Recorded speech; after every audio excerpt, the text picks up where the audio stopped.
The following transmission contains unencrypted instances of explicit language. Shall we begin? Smiley is suspicious, Percy. You won't know who to trust. Let's begin. Welcome back to the Spies Like Us podcast. That is, of course, the podcast where we discuss the representation of tradecraft on screens large and small. I'm Todd. With me, as usual, is Fred. Say hi to the nerds, Fred. Hi, nerds, Fred. That reminds me of the old Rona Martin. Say goodnight, Dick. Goodnight, Dick. Sure. Good night, Gracie. Tell the nerds what we're going to nerd out about tonight. Well, when Todd and I first met, we met about the TV series Man from U.N.C.L.E, and we had a good discussion about that. I was around for when the Man from U.N.C.L.E came out, which really was the first take on the Man from U.N.C.L E. And it got kind of spoofy later on, but not quite as spoofy as Get Smart. And we had a good discussion of that. So about the TV series. And then the movie came out. And so we thought we'd talk about that. This is a 2015 American Hollywood movie. Back to the notes, which is directed by Guy Ritchie. It's released in 2015. It is, of course, based on the 1964 television series. It is a work of fiction with the events placed in 1963. That's interesting. So, like 1 year before the TV series, started out. Featured agencies. We have the CIA, KGB, and an organization of Nazi sympathizers that are funded by a certain billionaire married couple who function as our villains in this film. There's also involvement of British intelligence, which only if you look very carefully at the end credits is suggested to be MI5's special F branch. But as we're going to talk about later in the tradecraft, I believe that Waverly's operations that we see in the film would be much more akin to MI6. Well, not only that, but there's a blurring of the lines of U.N.C.L.E, right? It's at the very end, without jumping the gun too much. Our heroes are recruited into this new organization called U.N.C.L E. So I think there's a blurring of lines between the British organization M15 or M16 and U.N.C.L E itself that Waverly will be in charge of. And that would be the same Waverly that headed up the New York office of U.N.C.L E in the TV series. Okay. Right. In the TV series, but it is supposed to be an international agency. Right. And of course, it's a fictional agency, of course. So Mr. Waverly was the head of the New York office, and some of the shows would show them going to like the Rome office and all across the world, and there'd be a Mr. Waverly there, ahead of it there, and they'd sometimes deal with those heads of the different. Do I remember a scene from the TV series where Waverly was talking to a whole bunch of the different directors of U.N.C.L.E. on a whole different screens from all around the world? Yes. Awesome. U.N.C.L.E, of course, stands for United Command for Law and Enforcement, which, let's see, had people, something about the UN. People had, they put in a thing, they specified what it meant, I think you said, because they were worried that people were assuming that it was stood for United Nations, and that it was right. That it was some sort of a branch sanctioned by the United Nations. So it became a joke at the end. At every episode, they would say, "We wish to thank the United Network Command for Law Enforcement." Some people thought it was like a Interpol kind of thing too. Okay. But it became kind of a joke. In the TV series, U.N.C.L.'s perennial nemesis is a Spectre-like organization, also fictional, known as Thrush. Thrush does not make an appearance in this film. And the TV series, tell us a little more about it. Ran from 1964 to 1968. Yeah, it started out in '64, black and white, um, with kind of a Cold War emphasis, and a lot of it dealt with Eastern Europe. In fact, one of the episodes had a reanimation of Hitler. Um, so the first one was black and white, and it was kind of James Bond-ish, kind of Eastern Europe kind of thing.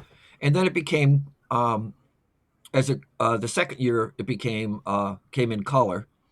And then Thrush got more involved, which was, as Todd said, a Spectre-like organization with um, madmen who are trying to take over the world.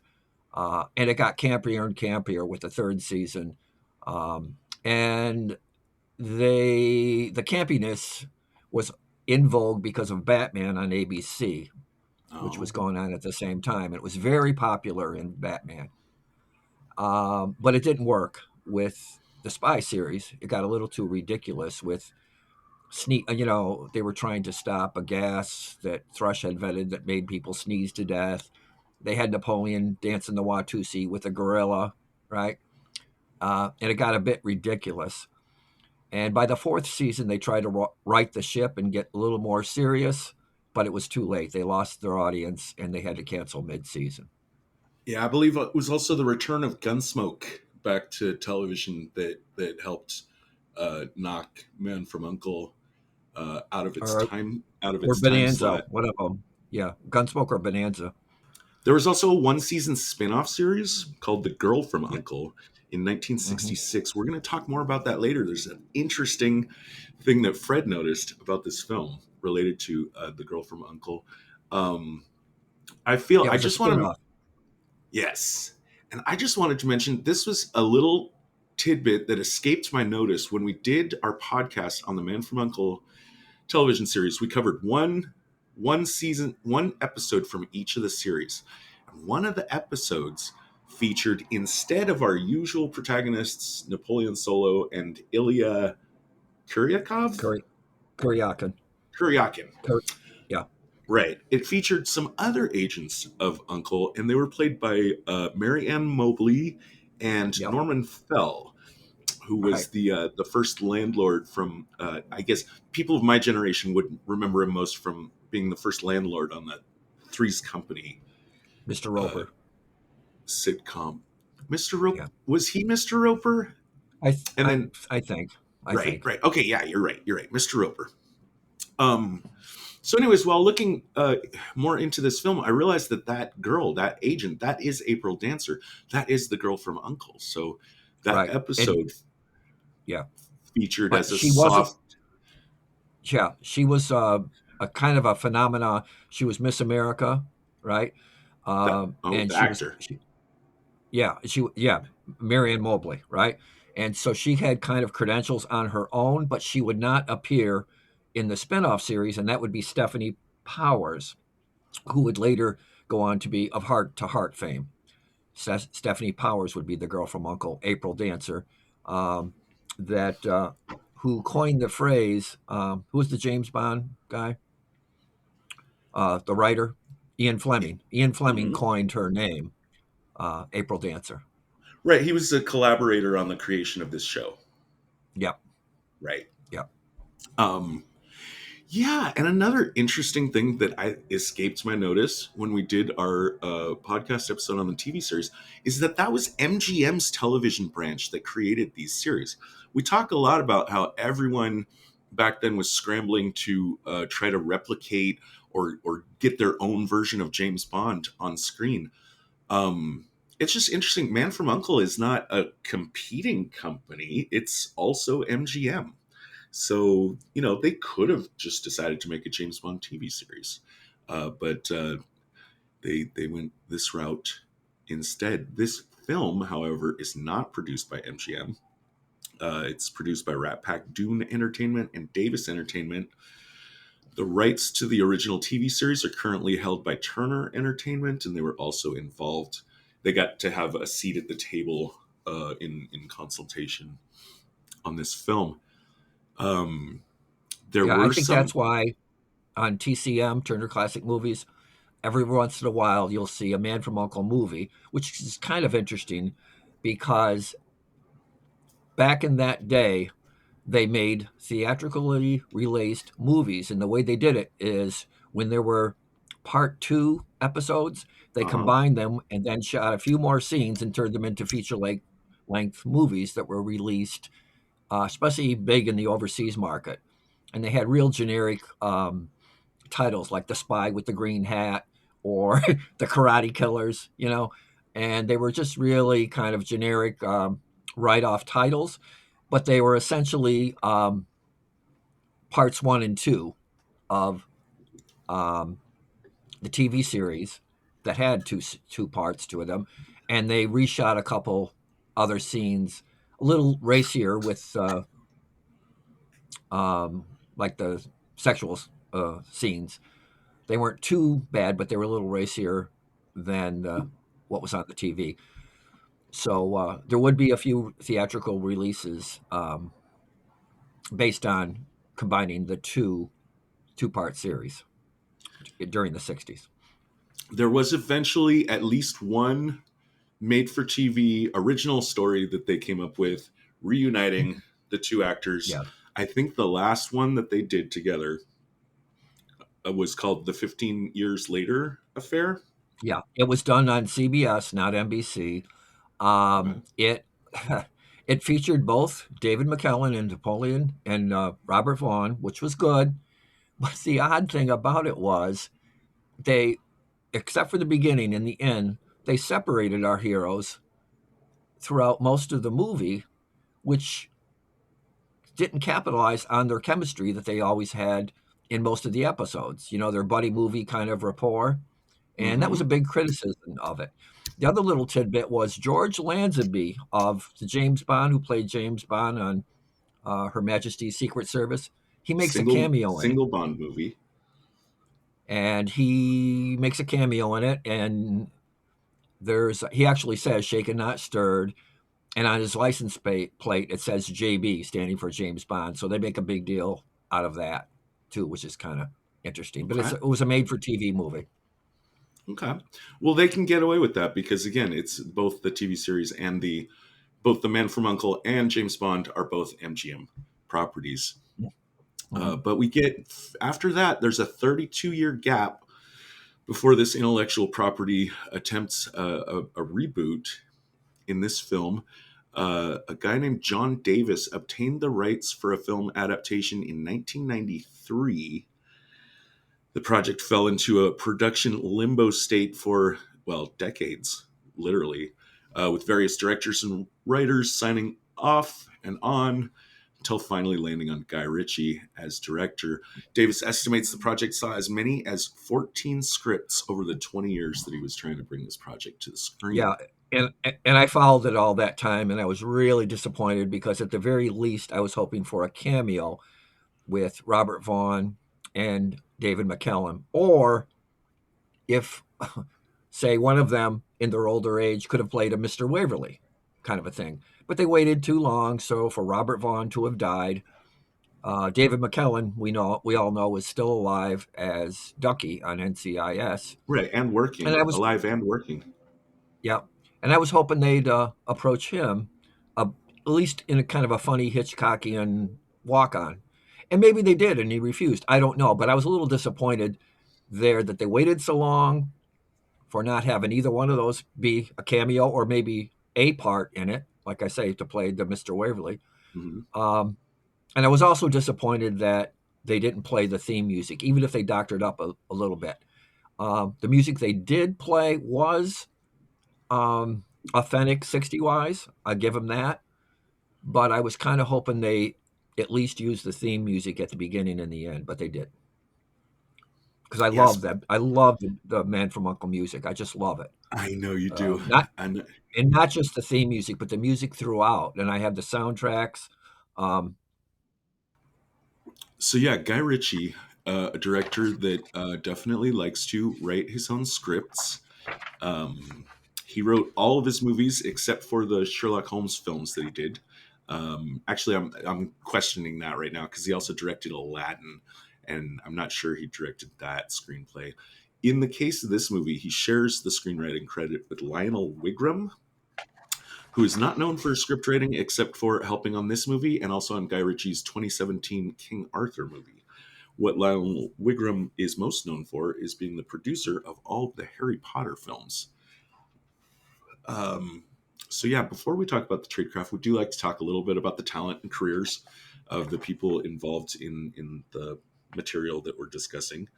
Guy Ritchie, I'm a fairly big fan. I mean, I guess it would be more likely to say that I'm a massive fan of Snatch and a pretty big fan of his other films. He's got a style that's very immediately identifiable, which is something I personally like in a director.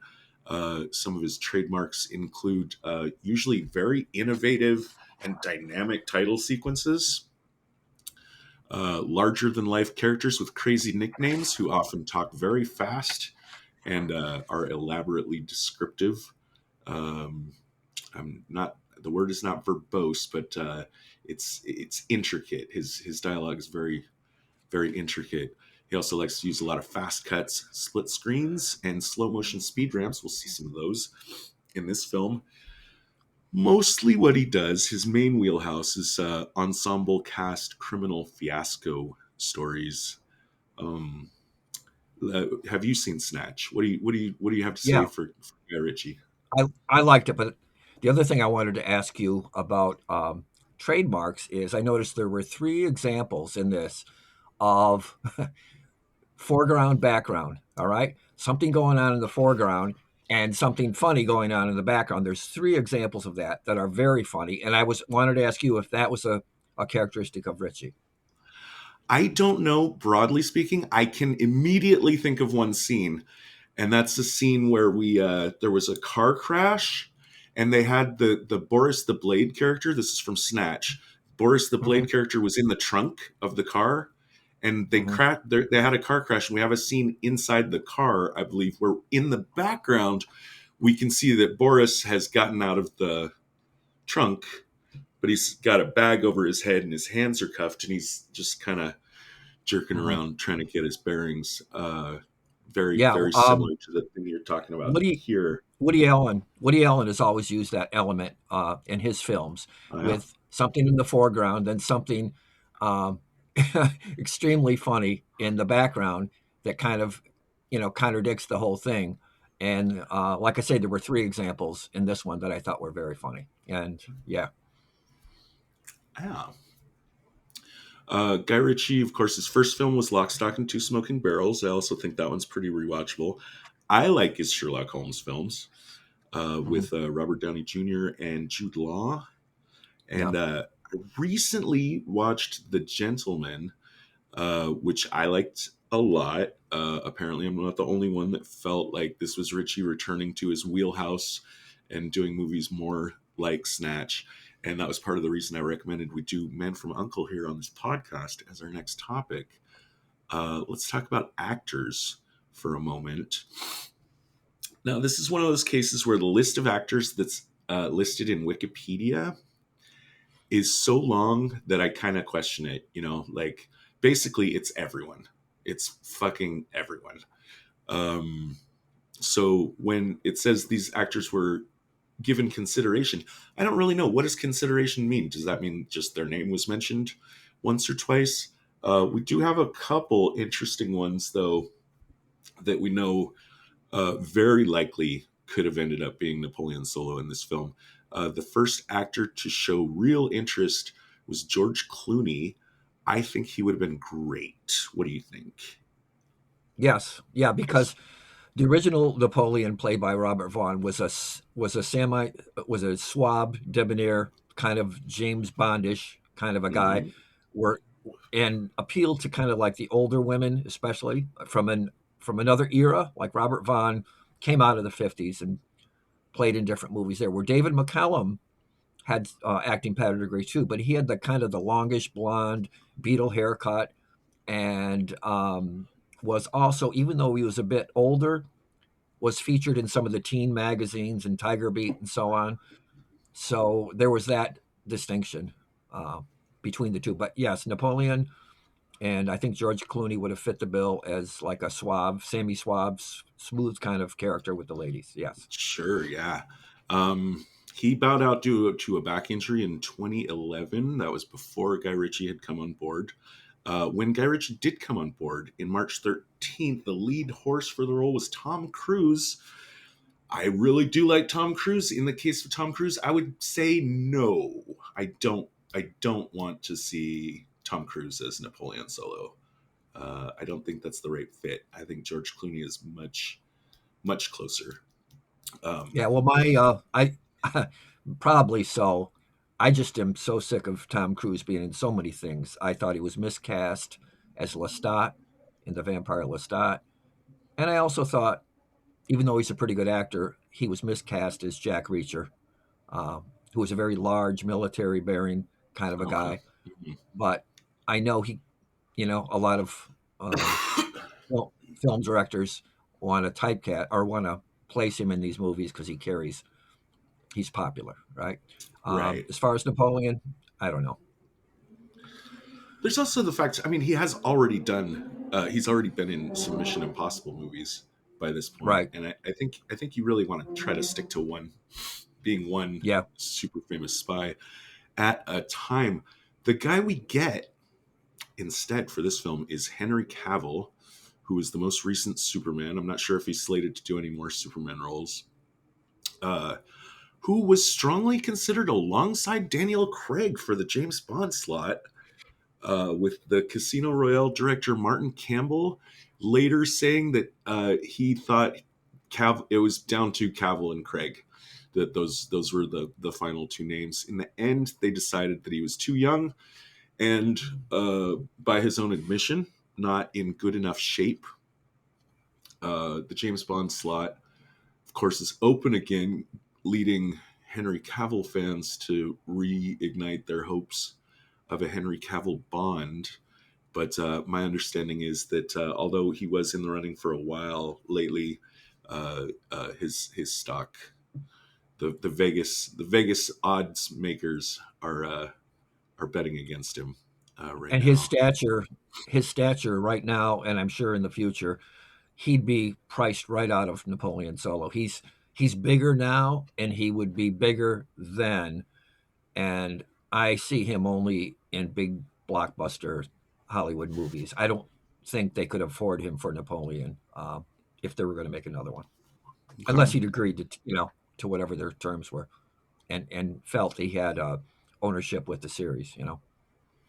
Right. Yeah, I feel like he's too big to be Bond. At least, yeah, I was saying Napoleon. He's got. I'm the talking face. about. Yeah, I'm talking about Napoleon. Yeah. Sure. Yeah, and I don't mean okay. I guess thing is, I don't mean size. Right? I right, mean okay. they couldn't afford him. Yeah, I understand. Right? Okay. I do mean size. I think he's. I mean, he's pretty ridiculously tall. So is Armie Hammer. So is Elizabeth Debicki. By the way, this is a movie with some very tall people in it. Yeah. Speaking of Armie Hammer, who we get for Ilya Kuryakin. I'd never seen him before. So this still remains the only time I've ever seen him in a film. I didn't even know what he looked like. I've seen him in The Lone Ranger with Johnny Depp. Okay. I think that's the only one I can think of. How did you like that movie? I heard it sucked.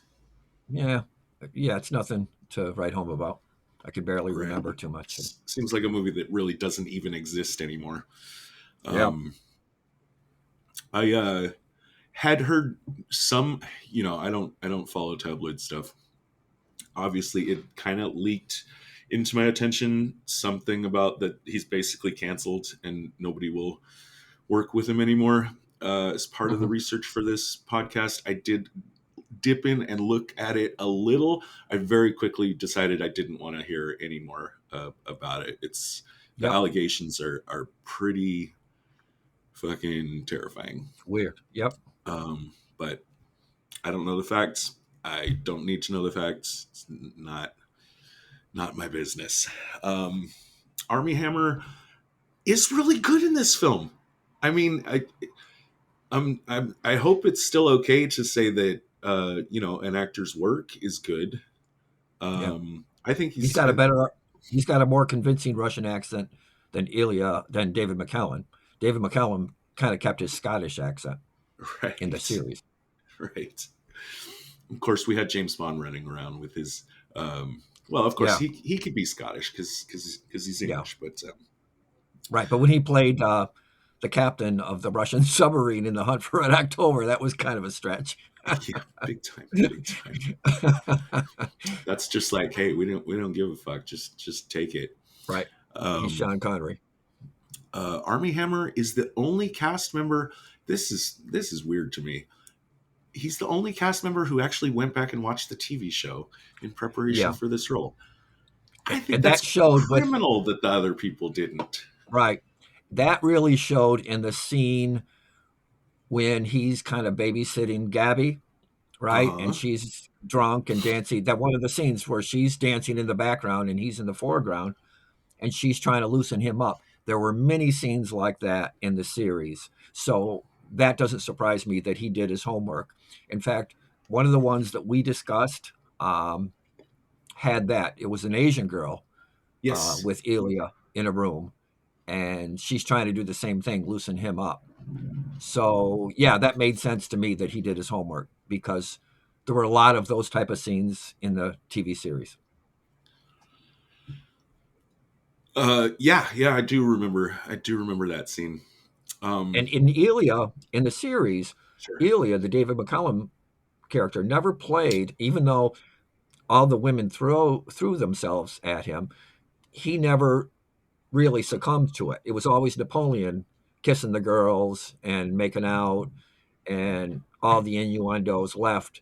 Ilya was like, you could see the girls coming after him, but he never succumbed to it, at least from my memory. And I've seen most of the episodes. So um, that was kind of true to form too, with Armie Hammer not really succumbing to Gabby's advances.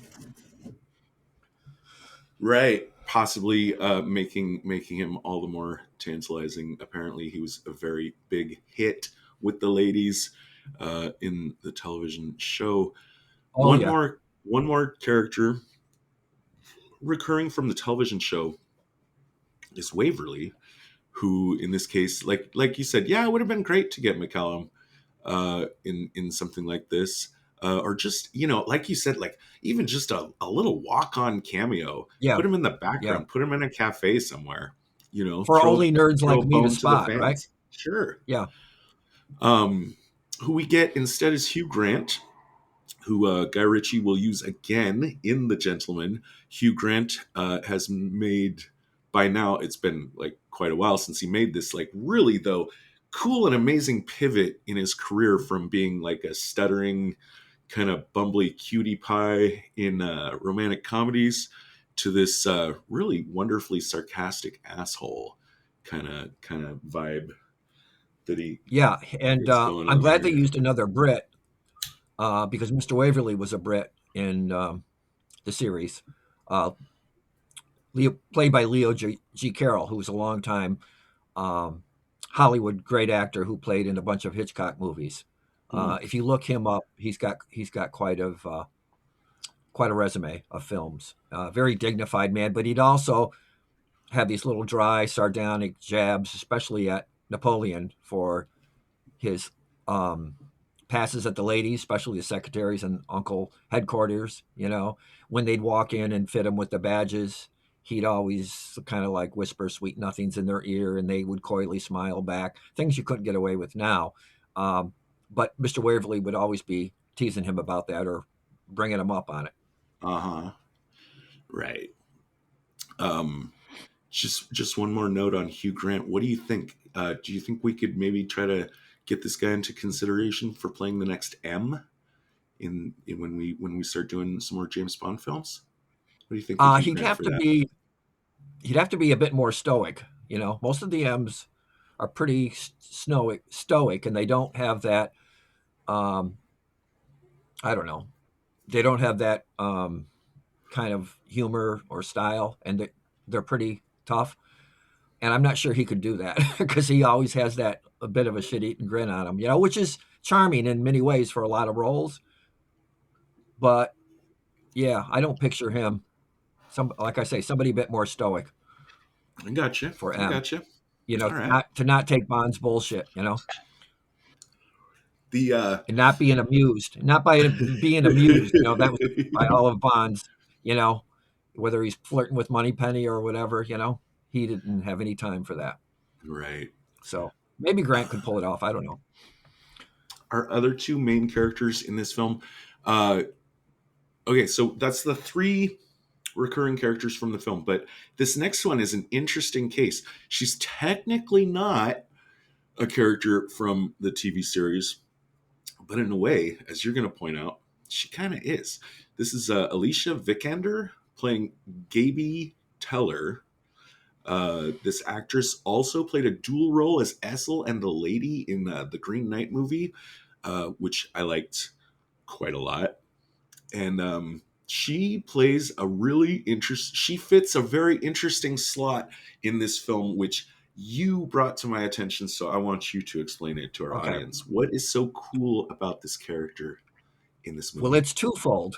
Okay. In every Uncle episode, there was always an innocent that usually ended up getting swept up in the adventures with Napoleon and Ilya. Usually it was some kind of a suburban housewife that was always befuddled, but found a way to get involved by, in their ruse and playing somebody that would help them infiltrate whatever organization they were trying to get into.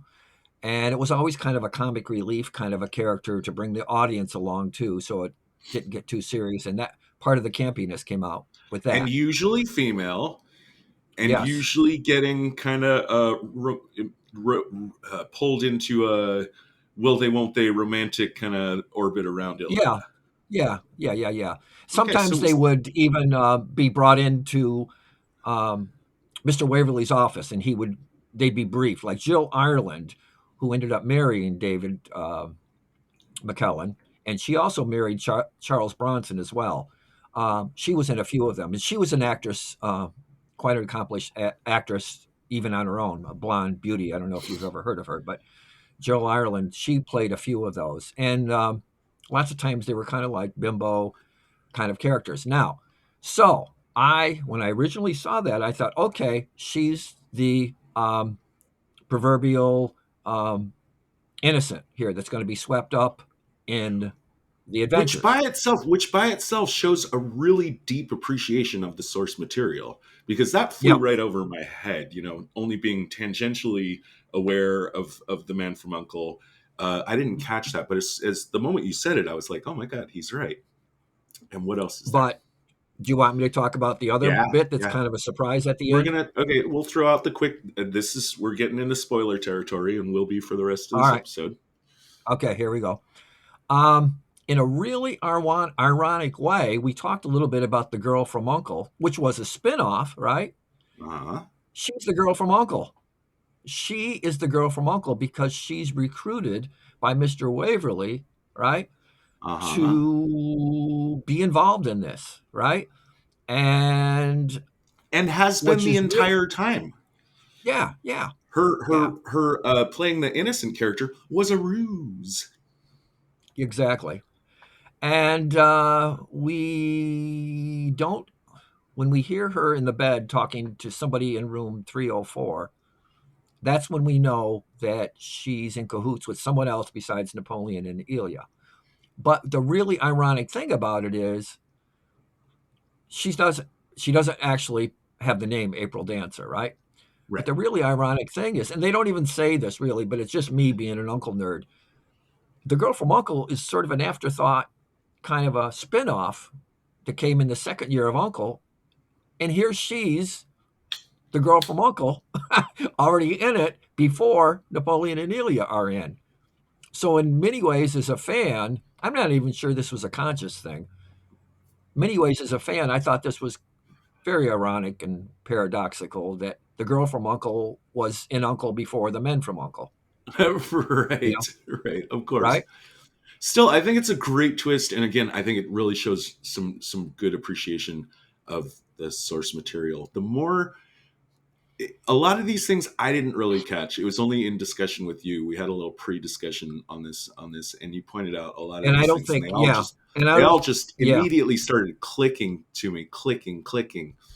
Yeah. yeah, and most people wouldn't get it unless they were a nerd like me watching it back in the '60s and knowing a bit of the background. We get a female archvillain in this film. The character's name is Victoria Vinciguerra. She's we mentioned before, there's a married couple that's financing Nazi sympathizers. They're trying to build a nuclear bomb. Apparently she's the real brains behind the operation. She's played by Elizabeth Debicki. We have got to talk to her about her on this podcast before, when we covered The Night Manager, and she was pretty damn amazing in Tenet. That is a film I want to talk about someday, but I'm frankly very intimidated by trying to explain the plot of that movie. She is currently playing Princess Diana in the Crown TV series. Did you know that? Oh, no, I did not. Yeah. So I think it's kind of cool that she has so far starred in 3 spy stories, and that. Okay, no, this is what I'm impressed by. She's been in 3 spy stories that I know of so far. In 2 of them, she's playing the damsel in distress. In this one, she's playing the opposite. She's playing the Ice Queen master villain, which is also a kind of role, sort of a kind of role that she played as an alien queen in Guardians of the Galaxy 2. So, she's got some range. The camera loves her. Yeah, I think it's just kind of cool that she's got that kind of range. And I guess I didn't write this down, but I wanted to mention there's at least a couple scenes where I think she is really channeling some James Bond level supervillain energy. Yeah. We've never had a female supervillain in James Bond movies, right? It's always I think it's always a man that's at the top pulling the strings. We get some cool like Grace Blofeld. Jones did some cool stuff. How about Octopussy? I'm not sure who's the villain in that one. I haven't seen it. I think it was a woman, Octopussy. Okay. I'm just guessing. I'm not sure. Okay, but well, overall, just looking at this Elizabeth Debicki performance, I'm saying we should have more of them, because I think she would make a great Bond villain. This film almost feels like an audition tape for her being a Bond villain. Mm-hmm. Finally, I just want to mention Jared Harris, who plays Solo's CIA handler in this film. He previously worked with Guy Ritchie playing the Dr. Moriarty character in the Sherlock Holmes film. And I just wanted to flag him out because he also plays a prominent role in a few seasons of my favorite television series of all time, that, of course, being The Expanse. Fred, have you ever seen The Expanse? No, I did not. Do you like science fiction? Yeah, I mean... You like Game of Thrones, right? Yeah. Game of Thrones in space. Boom. There's the elevator pitch. All right. So we've talked a little. Do we have any other things about comparing this to the... Well, yeah, we do have some other things. I want to let you drive big, something huge. Okay, compare Something and contrast in broad strokes the TV series and this movie. What are the differences? We talked about some of the similarities. The huge thing is that it's a prequel. There really is no uncle in this movie, except, or at least for those 2 guys, till the very end. We get their backstories, right? Mm-hmm. Who they were before they were recruited by Uncle, okay? Which, as an Uncle purist, I didn't mind. I'm sure there were many, I know there were, I've seen some of them online, who were just indignant about that. But I was all right with that. I went along for the ride with Ritchie on that. I didn't mind it at all, because the other thing about it, too, is it almost makes the sequel inevitable, right? I mean, it's not ironclad, but at least it tells me if they're going to do a prequel and the backstory of these guys about how they and Uncle came to be, you would Mhm. think they'd have a sequel where they're full-fledged Uncle agents, At right? least two had to have been in their minds. This Yeah, definitely looks like a play for a franchise. right. So I did not mind the prequel aspect. I thought it was interesting directorial license, as they say, that Ritchie took. Um, they Yeah, because they gave talked about, okay, who was Ilya in the KGB, who was Napoleon in the CIA, and he also was an art thief. Um, and then they bring them together, These are new but they backstories. still They're giving the characters new backstories that didn't exist, and also some right, personality traits that didn't exist in the series. right. Can you talk about Well, those? yeah, especially the temper aspect of anger management of Ilya. That was not the case in the TV series. He was just very mild mannered. Mhm. Um, so that was something they wrote in. But again, I didn't mind that either. The thing, again, I was fine with the whole idea of a prequel. I just wish, again, that they made it earlier for Vaughn or McKellen to be in it. And I wish they kept the themes music, which I loved. But other than that, I went along for the ride. What about this new backstory where Solo is not? He's not necessarily working for the CIA of his own free will Yeah, they here. got him by the you know what's. They got him by the cojones So they've given him in a that way. backstory of being a master thief, Right. Which gets him into the safecracker, party, lock picking, which right? which gets him into the party with what's her name? Alexander? No, Yeah, Victoria. Yeah. Victoria, yes. So it literally gets him into the party because he steals Waverly's invitation. He pickpockets it. Yeah, yeah. And when he gets in there, he lets Victoria see that he's stealing watches and jewelry. So he wants her to see that he's a thief, which allows him to pivot to the whole idea of art theft, which she is interested in. So I thought that was a unique way of Mhm. not only literally getting into the party, but getting in with her.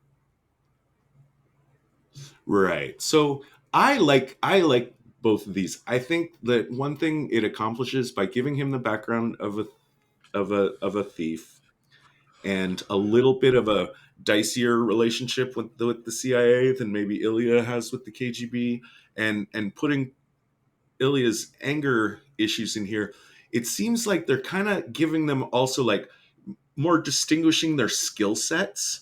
Like I think they're setting Ilya up to be a little bit more of the muscle in this film, and Solo being a little more of the sneaky finesse type guy, which I like. I just want to hear from you, our resident man from Uncle super fan. If you think these are appropriate, if this Yeah. is none of Again, it I was rings false to you. no, no, I was okay with it. All right. I'm all for directorial license, and you know, I was willing to go along for the ride, and I thought it was pretty good. Okay. We talked about the music. It was Jerry Goldsmith. I found the name Yes, of the thank you. composer. And so, okay, what I want to say about that is Sure. he gave the overall theme music in 1964, which is kind of like had a militaristic bent with drums and so on, which was good for that first year. But the second year, because they went to color, I thought this was interesting.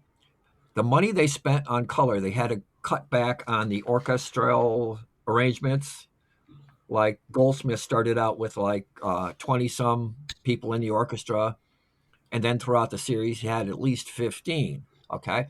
But from what I read, is when they went to color, which was that much more expensive, they had to cut down on the musicianship, the number of musicians, which gave them like an average of 8 people in the band. But that was serendipitous because as the swinging 60s moved on, you only needed a small band like that to create the rock and roll jazzier style it would take, which would help usher in the swinging 60s as this show moved along. So it was really good. And that's the music I loved. It had the Hammond B3, which was so characteristic of almost every rock and roll group back then, especially with the British. Think of House of the Rising Sun, that great organ solo in that. But that shrill Hammond B3, also the bongos, flutes, heavy bass, Yeah, brass, bongos and and flutes. I love them. that was Lilo Schifrin and Gerald Fried. And I guess Jerry Goldsmith was a bit miffed by that, but it really worked. And like I say, as the swinging 60s moved on into a more rock and roll era and a more rock and roll feel. Third series, the campy one, which was probably the one where they lost the audience, although I thought it had the best music. That ballsy sax, like, I don't know if you know about Bobby Keys, but he was the Stones' great sax player. He had that nasty solo in Brown Sugar, but he played with them for years, and he played with virtually everybody. Bobby Keys, very similar sax, especially in the theme song in the third series.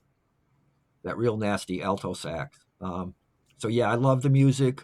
I have the soundtracks. I play it all the time, and yeah, So given, I mean, obviously, given that you would have liked to have seen, especially the theme song make an appearance in this film, and I think you're right. It would have been extremely appropriate to put in the end credits because that's when we're yeah, really setting up like this is the yeah, man from Uncle.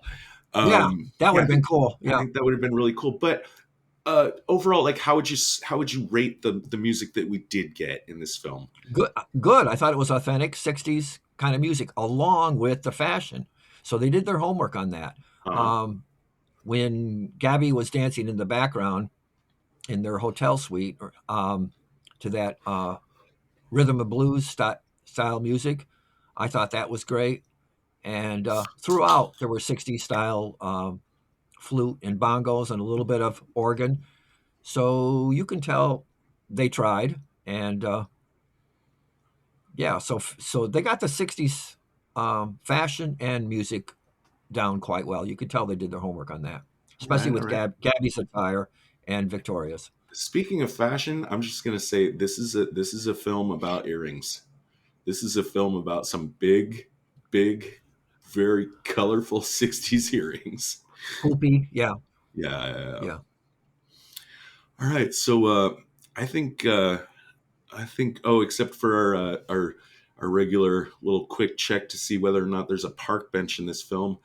If you're new to the show, we always look for a park bench because that's the classic place where spies like to meet and have secret conversations. Did we get a park bench scene in this film, Fred? Um, I think you suggested the closest we came to a park bench was that walk in the park. Didn't you We suggest that? did. We did have a walk in the park. We'll give him partial credit for that. Retinal scan complete. Validating security clearance. Clearance granted. You may now enter the briefing room. So let's run down and talk about this background story. As in a lot of spy movies, some things have happened before. The audience has been let in. And the film actually starts. In this case, the plot here revolves around Alexander and Elizabeth Vincent planning on trying to deliver a nuclear bomb to the Nazis. Details of these Cold War Nazis, and I'm not sure. I don't think the Nazis were as active or as threatening in real life as they're portrayed in this film. Uh, Details of the Nazis are almost completely absent from the film, but they do have a submarine at one point, which suggests they have some kind of naval base hidden somewhere in the world. Pretty sure that's not the case in reality. So we are No, they in were on the run by then, running to South America and everything. hiding in Brazil. Um, so yeah, we're gonna, in classic '60s style, we're gonna indulge in a little bit of fantasy in this movie. It's not terribly realistic. It's more of a action, a jazzy action set piece delivery vehicle. 2 years prior to the events of this film, the Vincent de Guerras have kidnapped Udo Teller. That's a nuclear scientist who worked for Hitler's regime under duress. He wasn't a fan of the Nazis, but they forced him to work for Hitler. And after World War II, he went to work for the United States. We do. I wonder if that's a reference to the Teller who helped us invent the atom bomb. Of course. It's almost a little bit too on the nose for me. Yeah. But we do know that in fact did happen. That a lot of German scientists did come over here and help us work on our nuclear program. We recruited them. In fact, we liberated some of them who should have been, sentenced at the Nuremberg trials. And one of the most famous that I had written down here was a man by the name of Reinhard Gehlen. He founded East Germany's modern intelligence service with hundreds of former Nazis like him. So once we realized that the new enemy was going to be the Russians, we thought, who better than to help us with anti-communism, but fascist. Okay, so Germany. you said East Germany a second ago. Did you mean to say West Germany? Yes. Okay. Yes, I did. Interesting. I've never heard of him. So, yeah. All right. So what I want to say here... Yeah, go ahead. No, please. No, go ahead. No, that's all. All right. What I want to say here is that the bomb itself is nearly complete that he's working on for the Vincent de Guerras.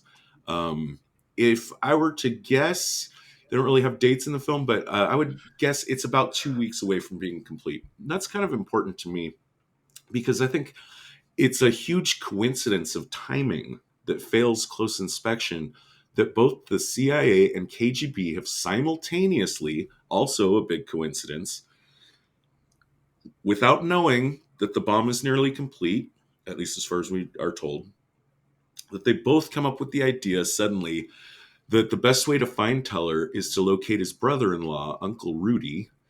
And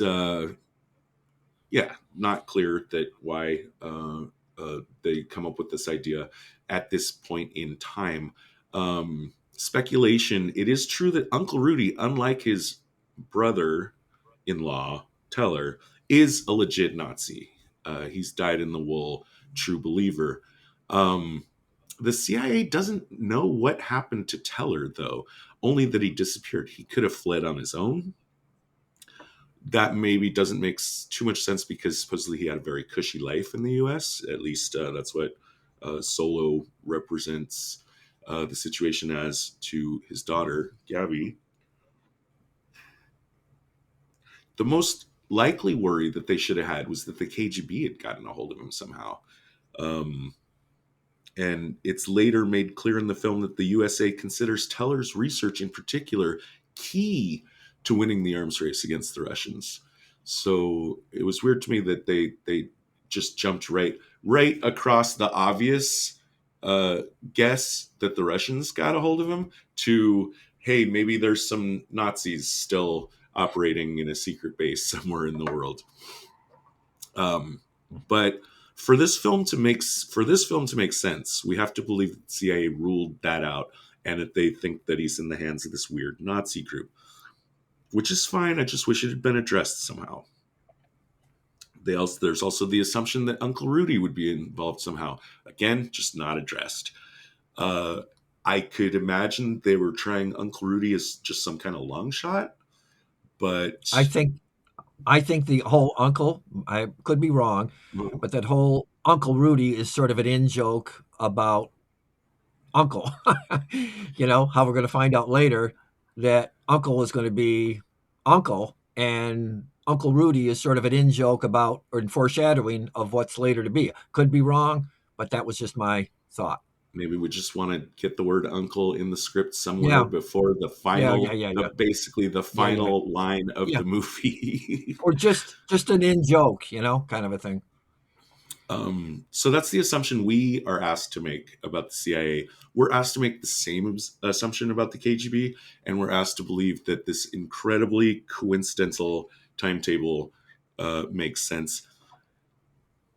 And it gets a little worse even there. Further straining credibility. If Gabby had spent the last we're given to believe she spent the last 18 years on the east side of the wall, the Russians would have had an easier time locating her than the Americans, right? Right.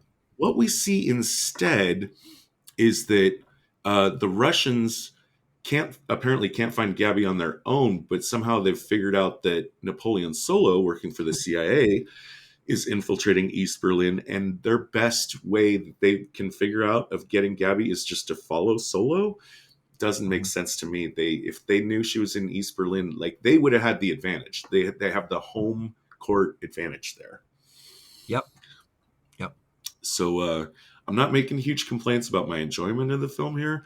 It's just that's what we do on this show. So we pick it apart. Now then we have our action scenes. Solo trying to extract Gabby, Ilya trying to stop them, failing. Solo does get away with Gabby. But then we're going to find out that the CIA and KGB have decided that Ilya and Napoleon Solo should work together. I guess both sides know that the Nazis have Teller, that they're getting close to the bomb, and they just think, like, we have no choice but to work together. Very, very hand-wavy to me. Like, as far as realism goes. But you know what I said? Yeah. But that's the whole, but think about this. And this is what I said in my notes. And yet, as preposterous as that might seem, somehow the whole Cold War audience in the 60s bought a Russian and Americans working together in an international organization of law and enforcement at the height of the Cold War, which was the whole premise of U.N.C.L.E. Right. Right? So actually, you're questioning the whole premise of U.N.C.L.E. And yes, on one level, it does sound preposterous, but I'm reminding you that it worked on a Cold War audience back in the 60s, that a Russian would be working with Western agents in this international organization. There you go. Oh, yeah. It does, of course, give me in my opinion, the funniest scene in the film. I really enjoyed it, and that's the one where right after briefing Solo and Ilya on their new collaboration, the two spy masters say, we'll leave you two alone to get acquainted. And they get up, and this is in a crowded restaurant, and every single other person in the restaurant gets up and leaves as well, suggesting that the entire everyone there is a spy. That's good spy comedy, in my opinion.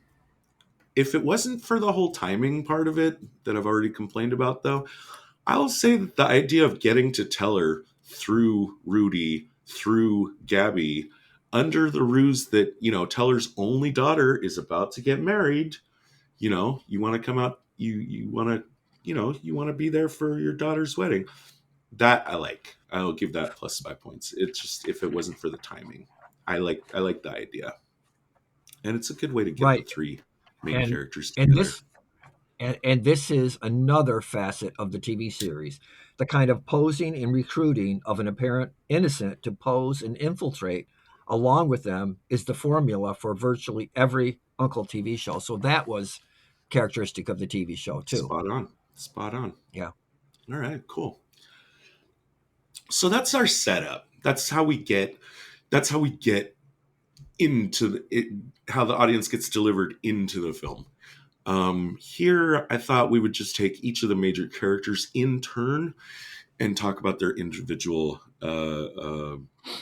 deployment of tradecraft, winners and losers. We have an intro sequence, of course, with Napoleon Solo crossing Checkpoint Charlie. We've seen Checkpoint Charlie in more than a few films by this point. I wonder if this one was filmed on location, or if there's some Checkpoint Charlie set that everyone uses. Well, the whole Um, TV series was always was on Hollywood back sets, even though it always said somewhere in Switzerland, right, or somewhere in oh yeah, Rome, yeah, yeah. right? Yeah, Sure. and they'd have these file tapes that you could see were file tapes where they'd show, say, the Leaning Tower of Pisa or something to let you know that you were in France or some, but it was all shot in the back lot for the TV series. And the movie, I don't know. Right.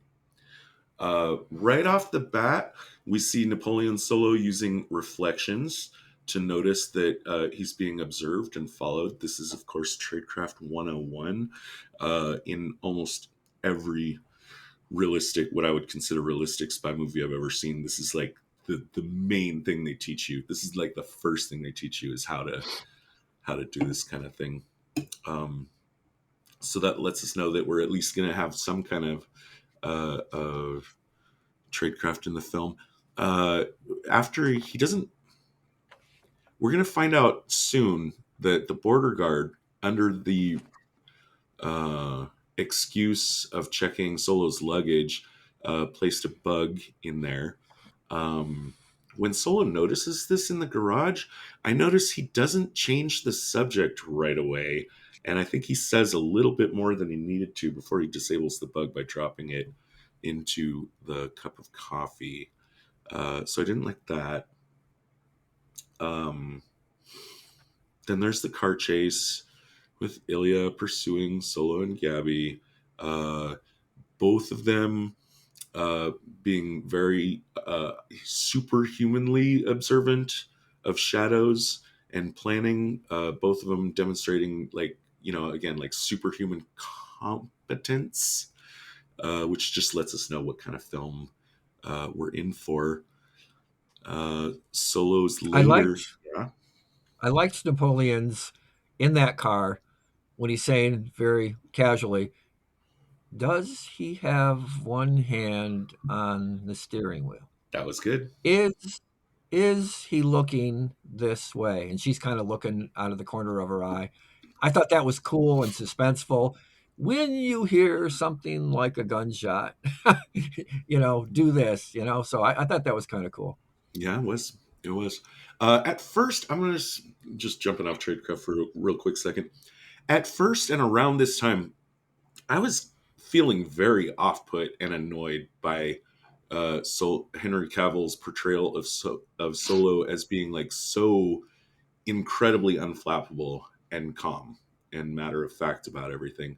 I did warm to the performance over the course of the film, and on rewatch, I really just kind of like it.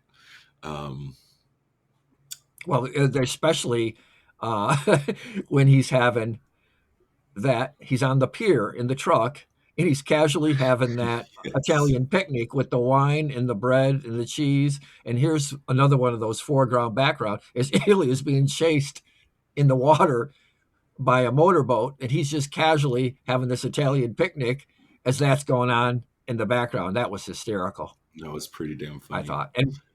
And one of three foreground background humorous And scenes.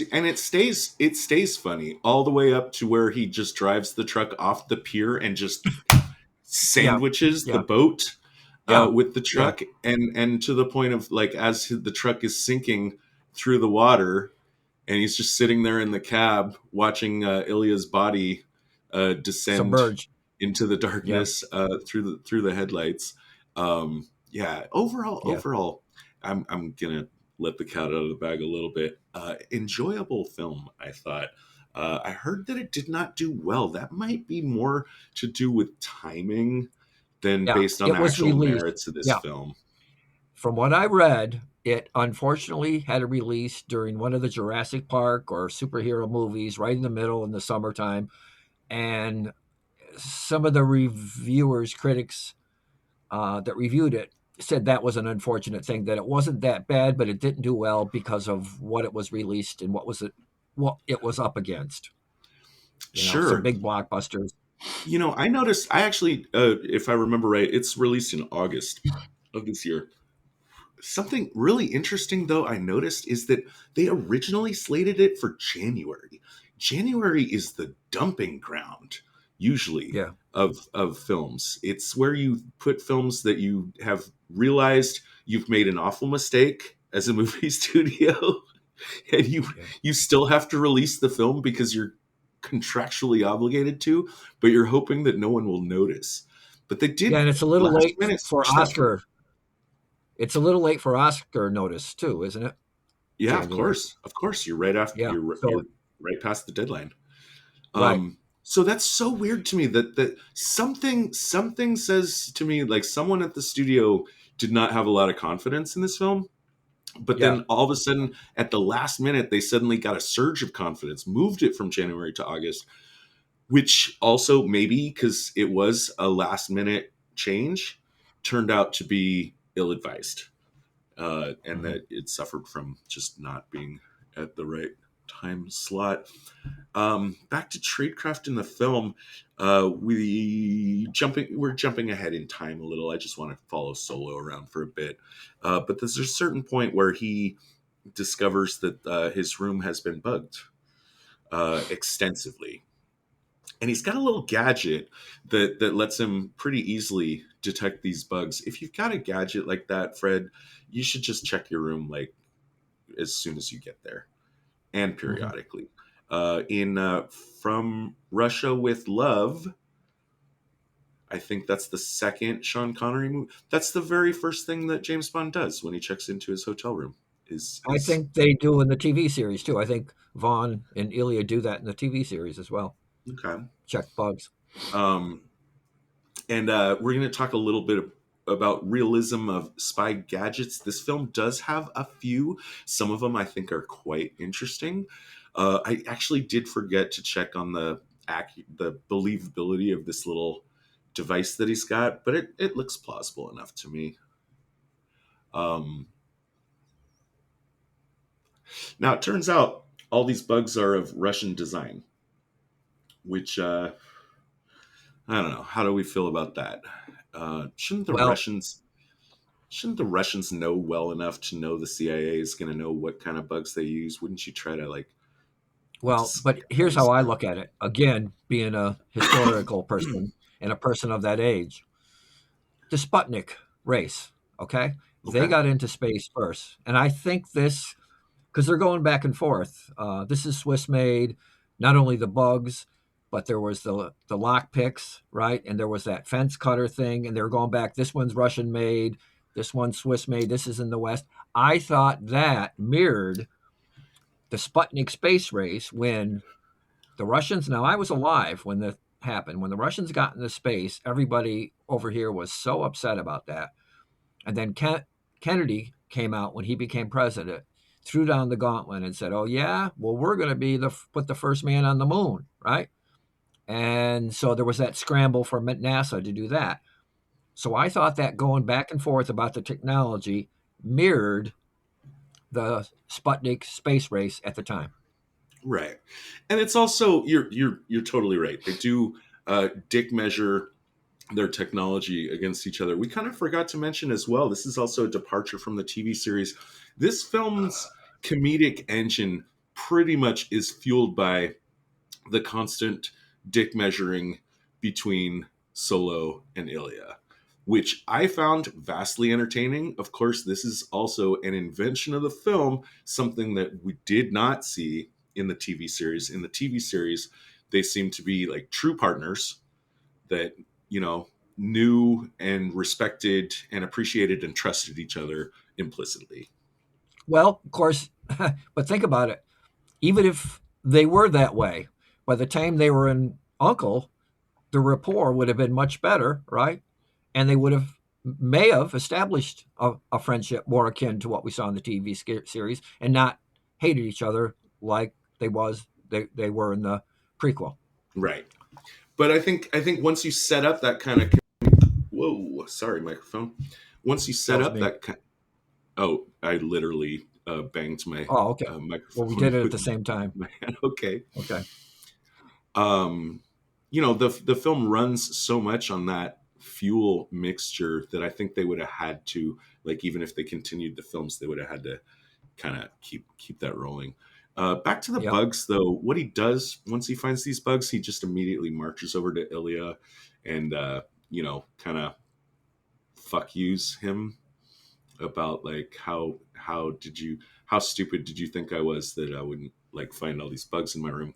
Ilya counters by handing him a bunch of the CIA's bugs from his room, and just tradecraft wise, this is something I always like to point out when it comes up. Like when you find out that you're bugged, your first action is not to just go over and tell the enemy that you know that they're bugging them.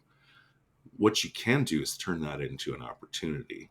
You can take that bugged area and now you have a source, a place where you know that you can have misleading conversations. It's an opportunity to feed misinformation that a true spy would not overlook. Yep. Yep.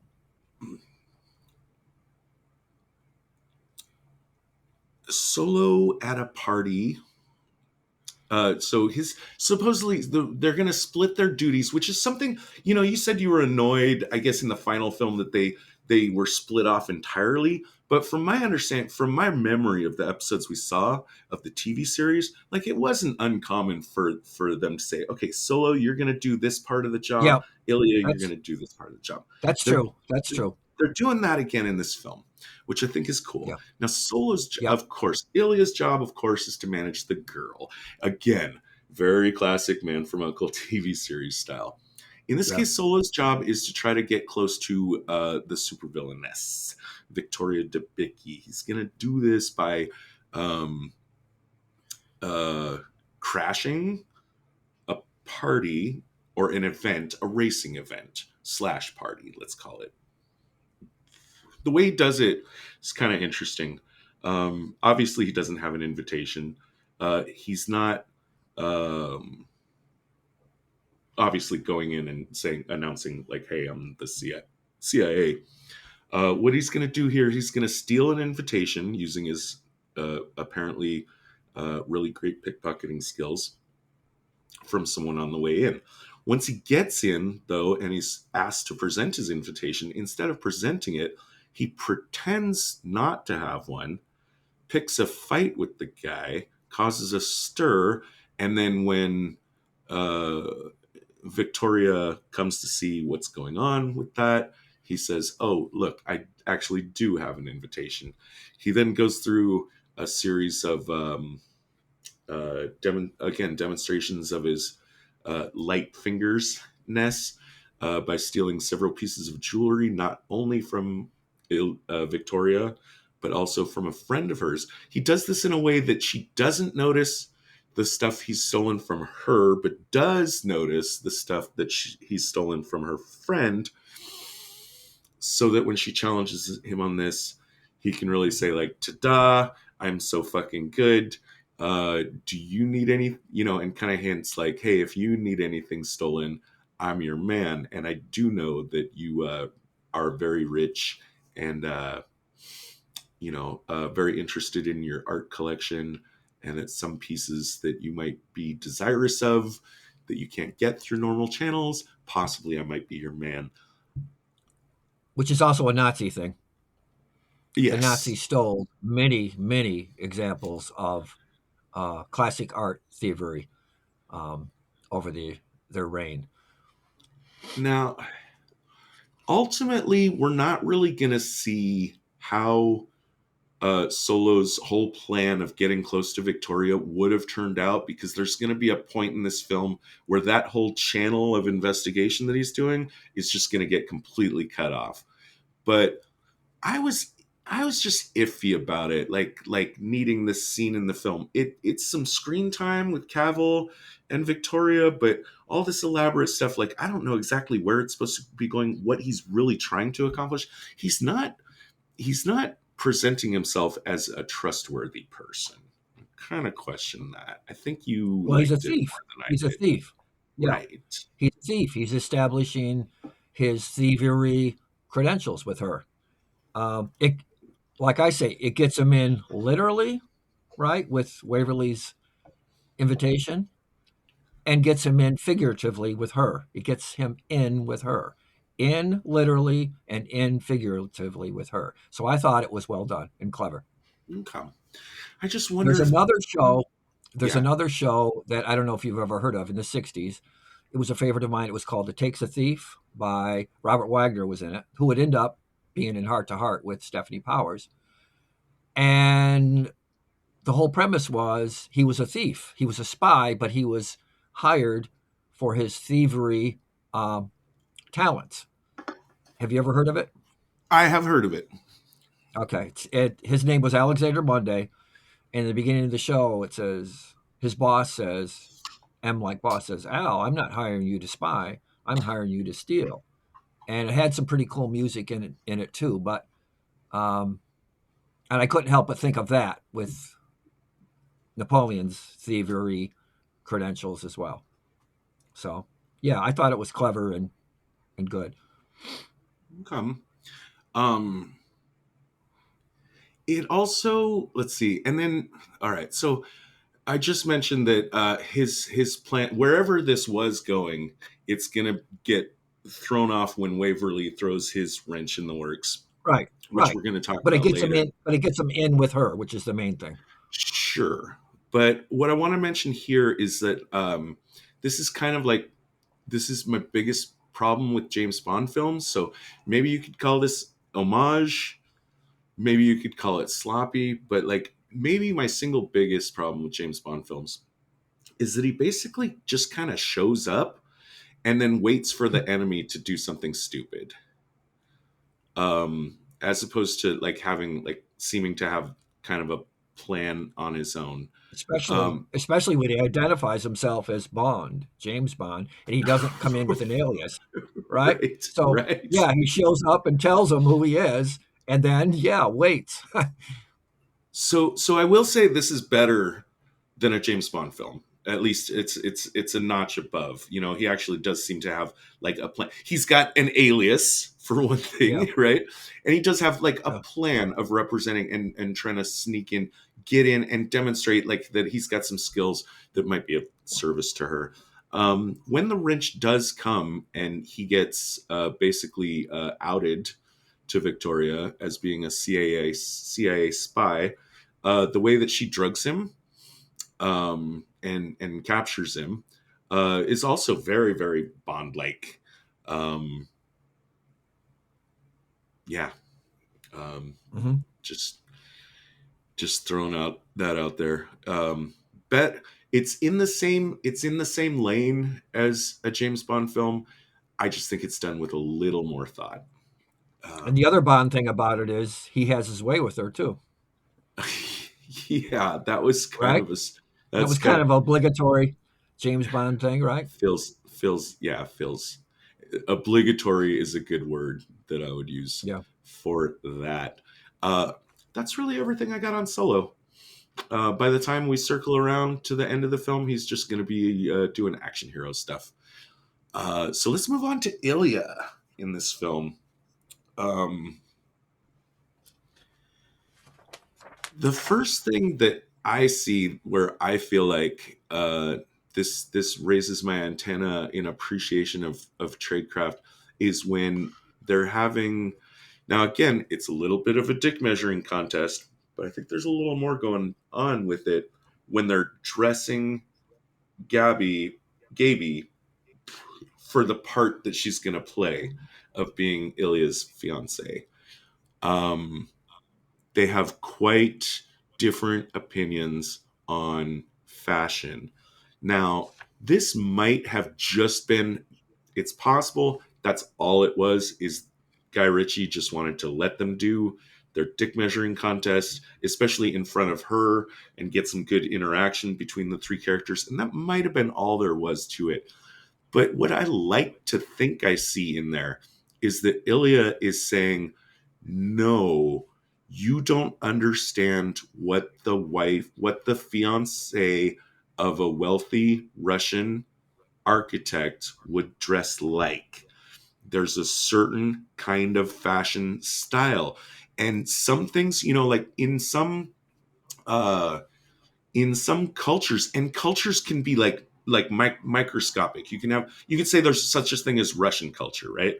But Russian culture isn't just Russian culture. It's divided into a whole bunch of little tiny sectors of there's rich Russians, there's poor Russians, there's Southern Russians, there's Northern Russians, there's Russians of certain ages, et cetera, et cetera. And I think what I like about this scene, or I like to think I see in this scene, is that Ilya has a very precise vision of how this woman would fit in, even to the point where Solo says that belt doesn't match that purse, and Ilya says it doesn't have to match. It just has to be accurate to what that kind of person would wear. I want to give it plus spy points, and I'm gonna. Okay.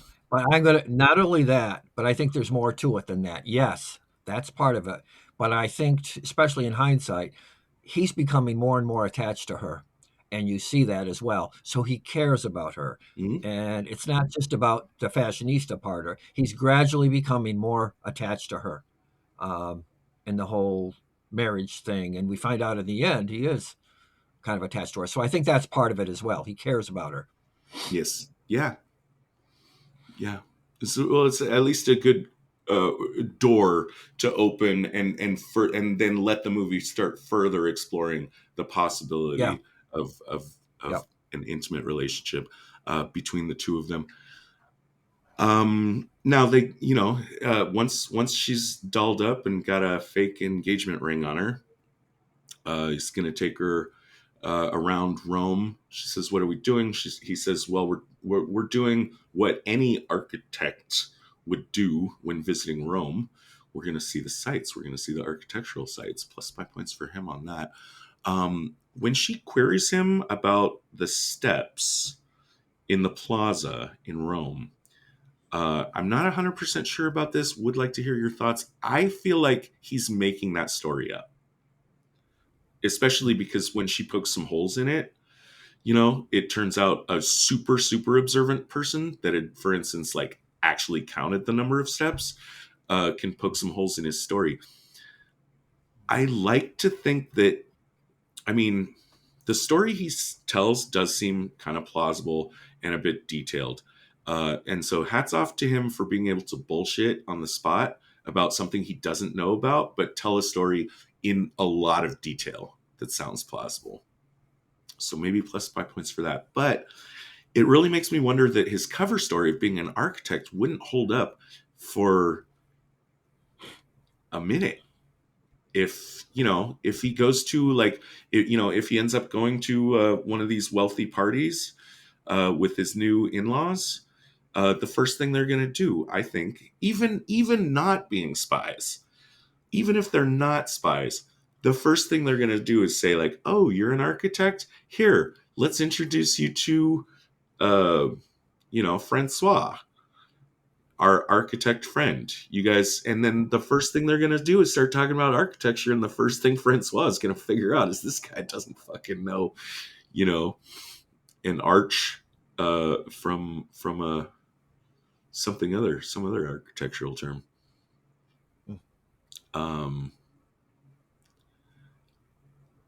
The opposition is looking at Ilya, and we know, and we should know, the opposition's looking at Ilya with some suspicion. This is done sort of off screen, but the idea is that they're going to test him to see if he is what he says he is, not by asking him about architecture, but by staging a mugging against him. Basically, what they want to do is they want to figure out, like, how does this guy react in a fight or flight situation? Does he pussy out like a rich Russian well-heeled architect, or does he fight back using KGB CQC master ninja abilities? On left to his own devices, it seems we're led to believe Ilya would probably have kicked those guys' asses up and down the street. Which is why Solo feels it's necessary to intercept Ilya, let him know that this mugging is coming, and tell him, like, "Hey, you got to take a beating here." And Ilya resists that. Your thoughts? Or do you want to let me just run up? No, here's what I thought. Okay. Remember when he said there's a Russian, when he got frustrated with Napoleon for saying, he goes, that's not the Russian way. Okay. The Russian way militarily became very predictable. Okay. Not only for our armed forces, especially pilots and dogfights, but the Israelis too. The Israelis and the Americans prided themselves on being flexible, at least everything I've read, and there's been some movies along those lines, about challenges, and especially in the air and dogfighting. And it came to be known that the Russians and their clients, the Syrians, okay, Chinese, were very predictable in what they would do, right? And so easier to attack and counterattack. And I thought of this when he said, that's not the Russian way. In other words, just to fight. And whether I blew my cover or not, that's me. And maybe I'm reading too much into it, but that's what I thought of. Okay. The Russians were very predictable in their fighting and in their counter attacks and so on.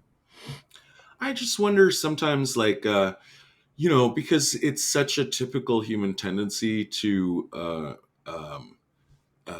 brutify the enemy, to dehumanize the enemy, Oh the yeah. opposition, is that, this, I feel like this trope in cinema of Russians as being like more prone to violence, more prone to try to use brute force to solve a problem than finesse. Mhm. If I really have to wonder if that's just like a, I wasn't suggesting that. I was Yeah, no, suggesting no, that no. I'm just adding. No, yeah, I'm sorry. That's not. I didn't mean to say no, that. But yeah. just alongside that, in this situation, this idea that Ilya is the one with anger issues. Ilya is the one Oh that yeah, wants yeah. to That punch could be. problems Yeah, right that in the face. Like, sure. Yeah, that could be. anytime I see that, I always wonder, like, is this because it does seem to be endemic to cinema, Yeah. like. The Russian mafia and all the bad guys who are Russian in movies nowadays. Yeah. Right, the guy that Rocky fights in, what is it, Rocky Oh 5 yeah, or something, yeah, um, yeah, that kind of yeah. stuff. The movie, I think it was Red Heat with Schwarzenegger and Oh yeah. James Belushi. And Uh, there's always a Russian mafia badass in so many movies nowadays. The Russian mob. They're always, yeah. So they're kind of a right, or in stock. video games. In video games, the Russian character is always going to be like a big meaty powerhouse, even if it's a Yeah, female. yeah, yeah. um, so yeah, there's that. He does. Let's see. No, okay. So I mentioned Solo comes and intercepts Ilya to let him know that this mugging is going to happen, um, and the staged mugging on the enemy's part. I think that's good tradecraft on their part. This is great. Attack the guy, see what happens, see how he fights. That could tell you whether or not this is a legit guy or an agent. It's really incomprehensible that the guys were just waiting at the hotel and that Solo just happens to see him. But I'm gonna hand wave that away real quick. When Solo shows up to warn Ilya, I think he does a better job of pretending to have a conversation, of having a conversation while pretending not to have a conversation. Like he could be just sitting on his scooter. They're just happen to be looking at the same thing, talking out of the sides of their mouths at each other, just like you do at a fucking park bench. Yeah, I was just going to say, there's your park bench. Yeah, But ultimately, like, as the conversation goes through, I think they all fuck it up.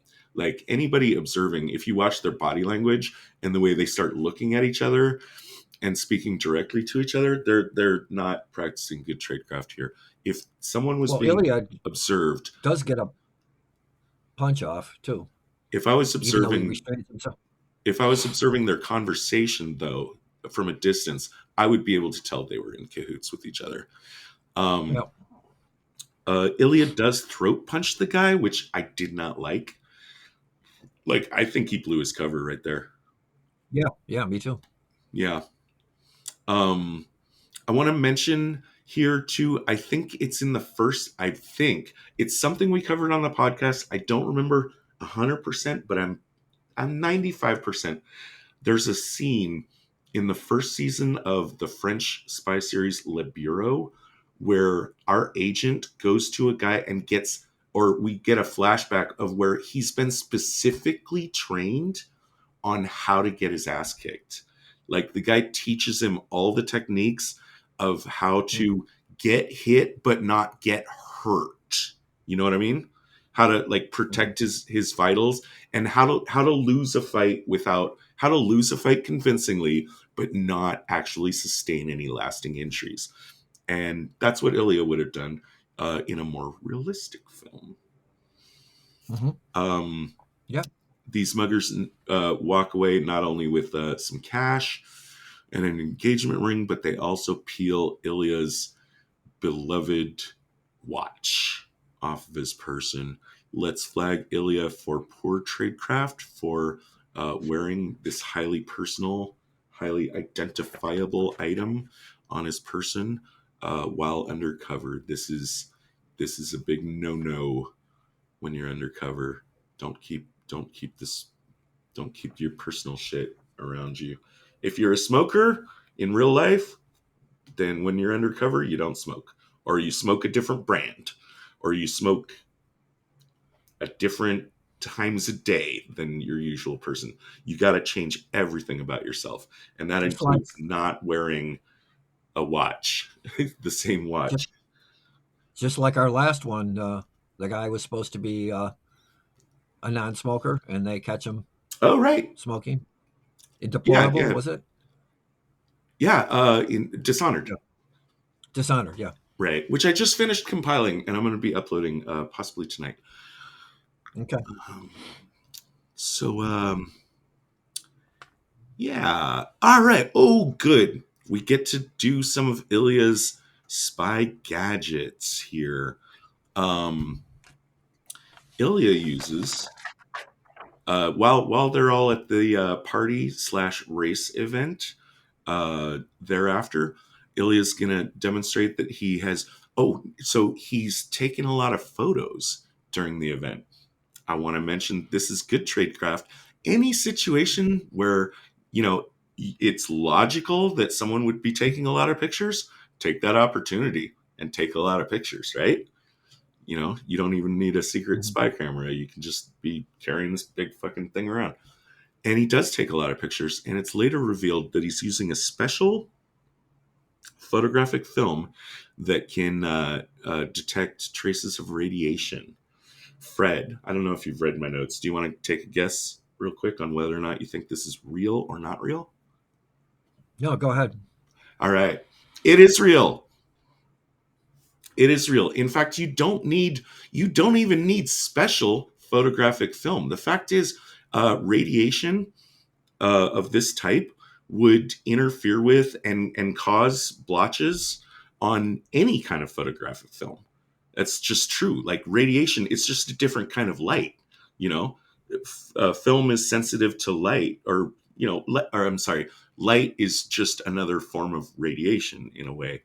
So this is totally true, except you wouldn't need special film, and the blotches wouldn't show up kind of like red and orange blotches. They would show up as dark. Radiation causes film to turn dark. And that is why, you ever see a film where they're working in a nuclear reactor or something, and they have these little badges or something that they can look at and see if their radiation exposure has gone beyond like tolerable levels. You know what the technology that badge is using? Photographic film. Photographic film is what that badge is layered on, and that's what it's reacting to, and that's how it's telling you that the radiation is there. So that one was kind of cool, I thought, to look into. And then there's the fence cutter, Ilya's little CO2 laser. CO2 lasers were invented in 1963, so they do exist at the time of this film. But two problems with it. They're nowhere near that tiny. Nowhere near. Like, we're talking about a big industrial machine. Not even like the size of a printer or a PC, but a big block of machinery.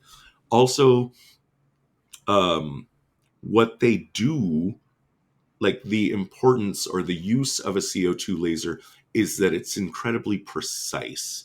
What you can do with a CO2 laser that you couldn't do before they were invented is cut metal in extremely intricate patterns. For instance, that like you might need to do to make circuit boards or something. So what Solo is saying is like, hey, my clippers are so badass because they've been sharpened with a CO2 laser. And Ilya is saying, my CO2 laser is even better than your clippers because it just fucking cuts right through metal like butter. That's just not what CO2 lasers do. That's not their function. All in all, though, I think the film is pretty conservative in its deployment of spy gadgets. None of them jumped out at me like really weird, like you would get in a Roger Moore Bond film or something. Well, the TV series was known for their communicators. The first year they were Did they the have size of watches? a What did they have? no. The first year they were the size of a cigarette lighter, but then years after, they were the size of they were looked like a long tire gauge, and Okay. the cliche was open channel D overseas relay.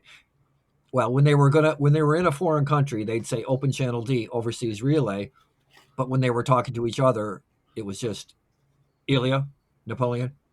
But channel D got them back to Waverly, and so that was a pretty cool gadget. And then there's the uncle gun that we'll talk about later. That was a hot toy at the time and really, really cool kind of gun that does appear in the movie toward the end. Ooh, yeah.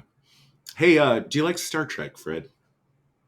I wasn't a fan. I was, as I said in the notes, I was an uncle nerd when everybody else was a Star Trek nerd.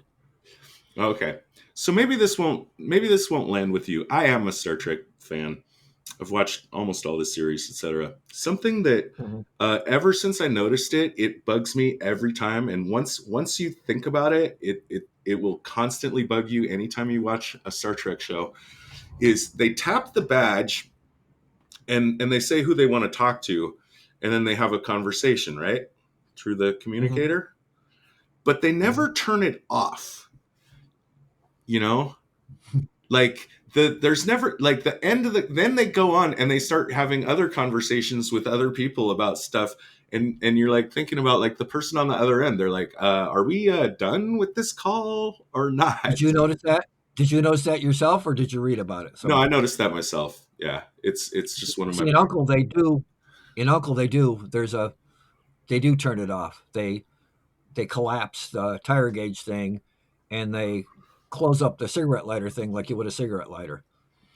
So Yeah, you see, there's a definite on and off. all through the shows, even the newer ones, Next Generation and Deep Space Nine, and Voyager. They're never turning. They show them turning the call on.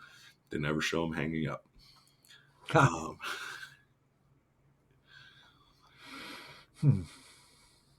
Gaby and Waverly.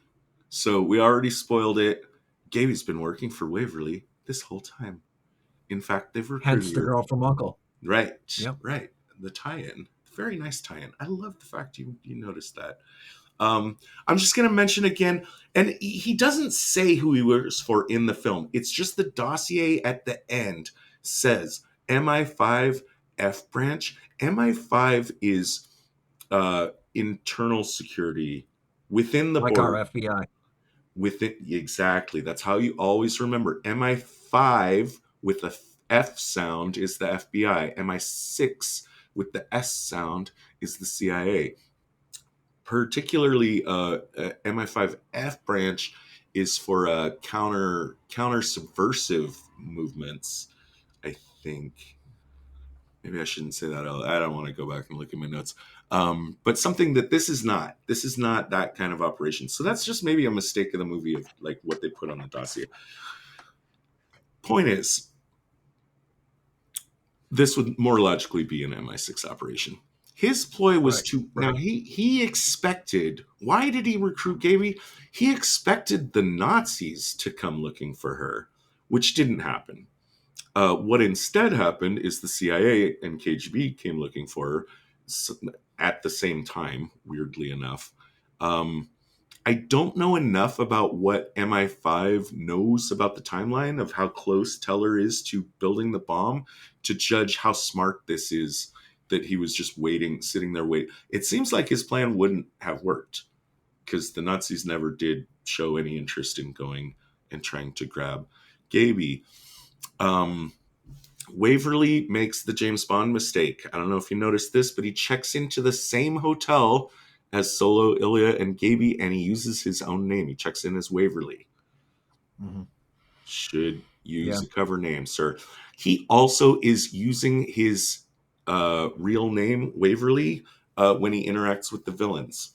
So minus 5 points for you, Mr. Waverly. I do understand that it makes sense that what they're doing, us as the audience, if we know the TV show, we're saying like, hey, Waverly, wait a second, what's going on here? So it has to be that way.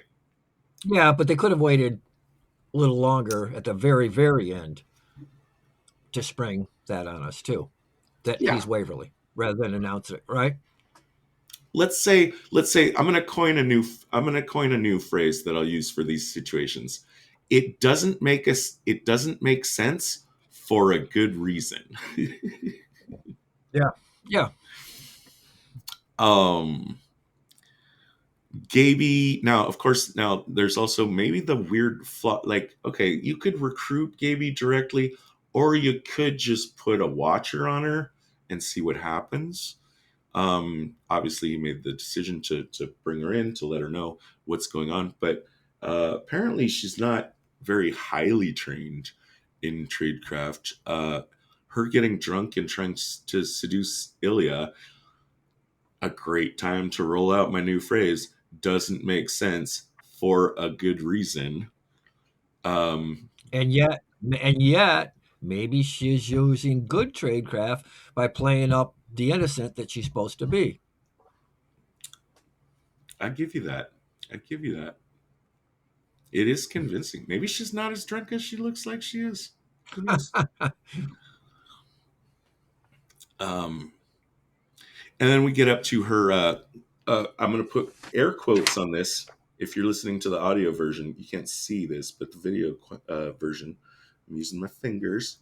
Her betrayal of Solo and Ilya is really quite interesting. Now, this is something she's doing under Waverly's instructions. As soon as she manages to get in and get an audience with the Via de Guerras,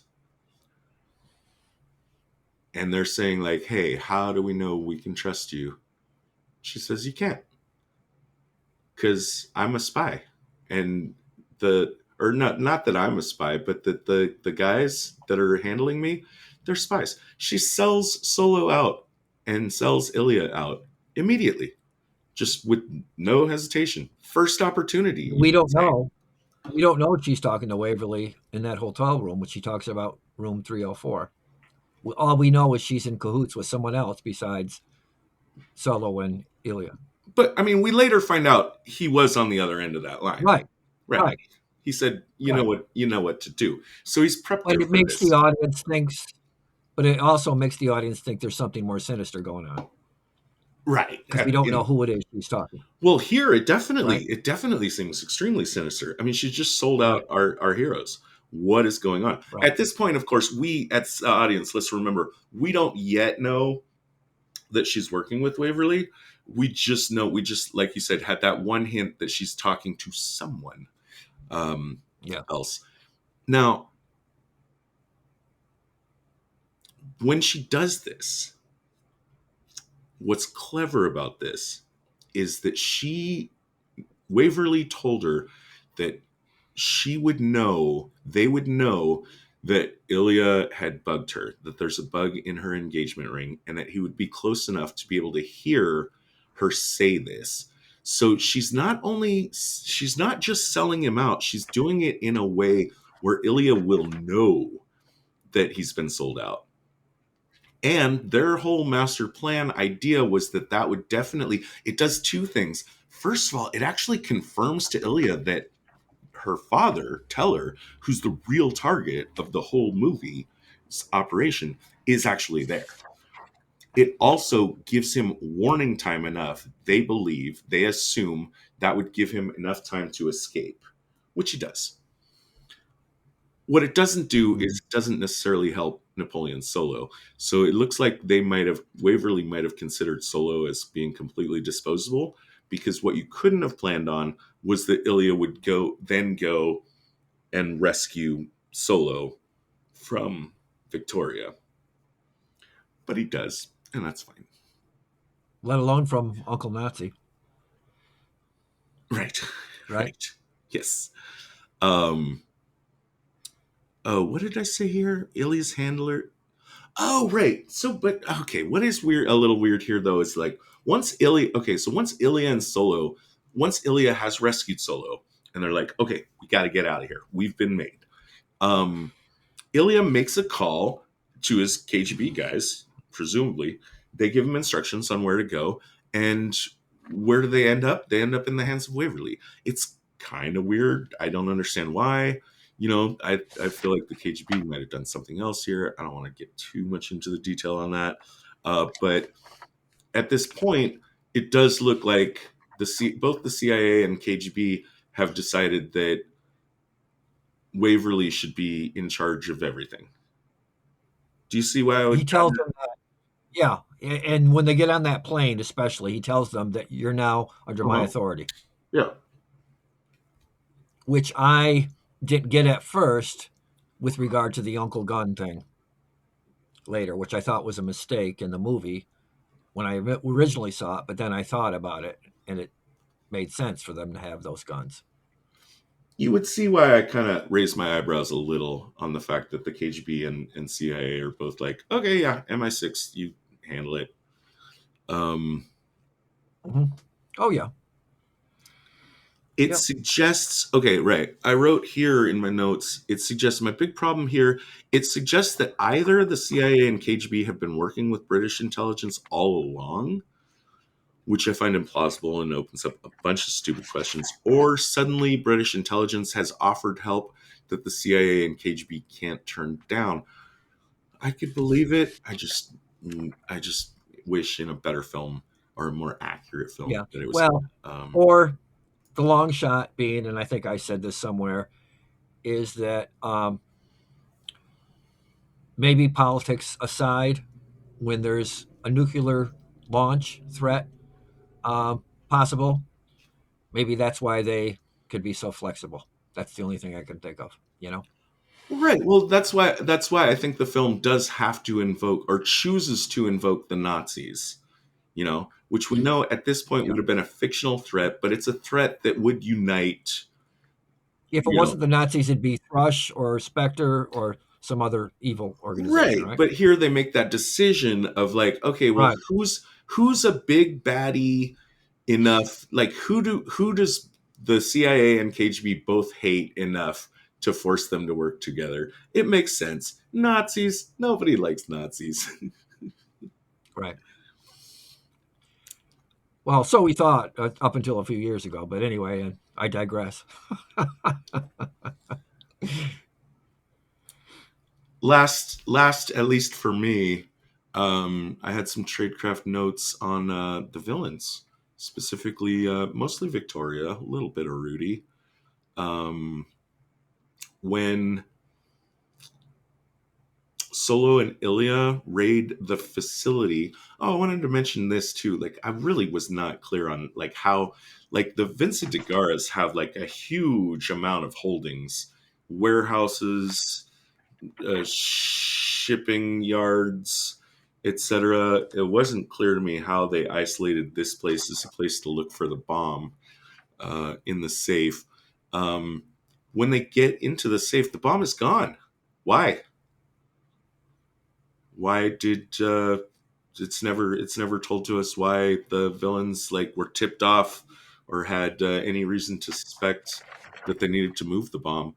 They also stupidly left a piece of centrifuge there, which further confirms that the bomb was moved. The fact the centrifuge piece is left there could only suggest to me that they were in great haste to move it. But again, I would ask why. Knowing because the alarm does go off, so they know that someone made a play on the facility. Here's again, like, I mean, Victoria's first thought is to drive to Rome and check to see if it was Solo. I mean, we know it was Solo, but Yeah, and they make a big deal about them getting back in the Mhm. hotel on time. You know, for her to confirm it.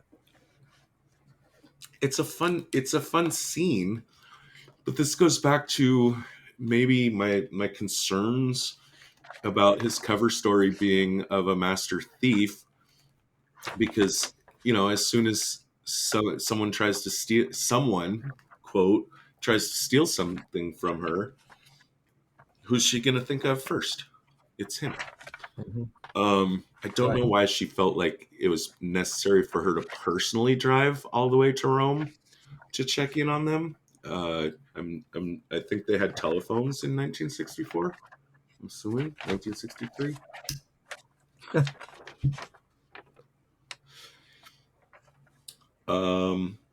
But they get back in time. Everything looks in order. They fuck for no reasons. And it's the next day when Solo has his meeting with Victoria that she gets the call from Uncle Rudy. This is at the point where Gaby has given Ilya and Solo up, and she has spiked all. She says, help yourself to a drink. He makes himself a drink. It is drugged, of course. He says, how do you know which one I would drink? She says, I spiked all the drinks. I leave nothing to chance. I actually think, I'm not sure. Right now, I'm thinking that she would have had to have spiked all the drinks before he even showed up. Mm-hmm. I'm not sure. Don't quote me on that. But I'll give her points for spiking all the drinks. It was smart of Teller to have a backup disc. Remember, it's not just the bomb, it's his research that's key here. I think it's too smart of Victoria to know that he does.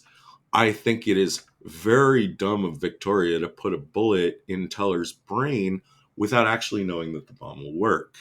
He says that it's done, right? Yeah. In contrast to that, she keeps Gaby alive, and she doesn't have any reason for that. So she kills Teller, who she's got every reason to keep alive, keeps Gaby alive, who she's got no reason to do so.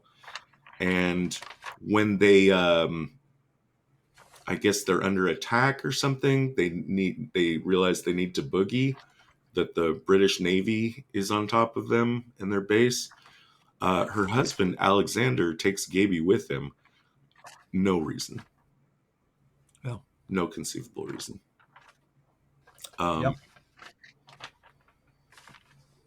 Which, I mean, makes no sense for a reason. The reason is to give us an exciting action scene and for her life to be the stakes of that in the story. I'll give them credit. I'll give the Via de Guerra's credit for making a very good attempt, decoy escape attempt with a decoy warhead. Mm-hmm. And that leaves Team Blue, meaning the good guys, wondering, well, then where is the real warhead? Solo makes a deduction which looks great on film. he's seen 2 different pictures in the past. In one of them, he could see the first part of the boat's name. In the other photograph, he could see the last part of the boat's name. He puts that together, looks through the register. And this boat, of course, this is the boat that was the... It's important. It is an important boat to the Via de Guerras. Alexander's father made his fortune, getting art antiquities out at the end of World War II. And this is the boat he used. So this boat does have a special meaning to the Via de Guerras. In reality, though, there's no reason that they would choose that boat to try to sneak the nuclear warhead out with. Agents, please report for debriefing on this operation. The director will see you now. All right. The whole thing about the guns, and it's in the storming of the island, which I thought was kind of a cliche James Bond thing, most James Bond movies and Uncle movies were storming the island fortress where the bad guys are holed up with their doomsday weapon. It's cliche, fun. But to be expected. Right, yeah.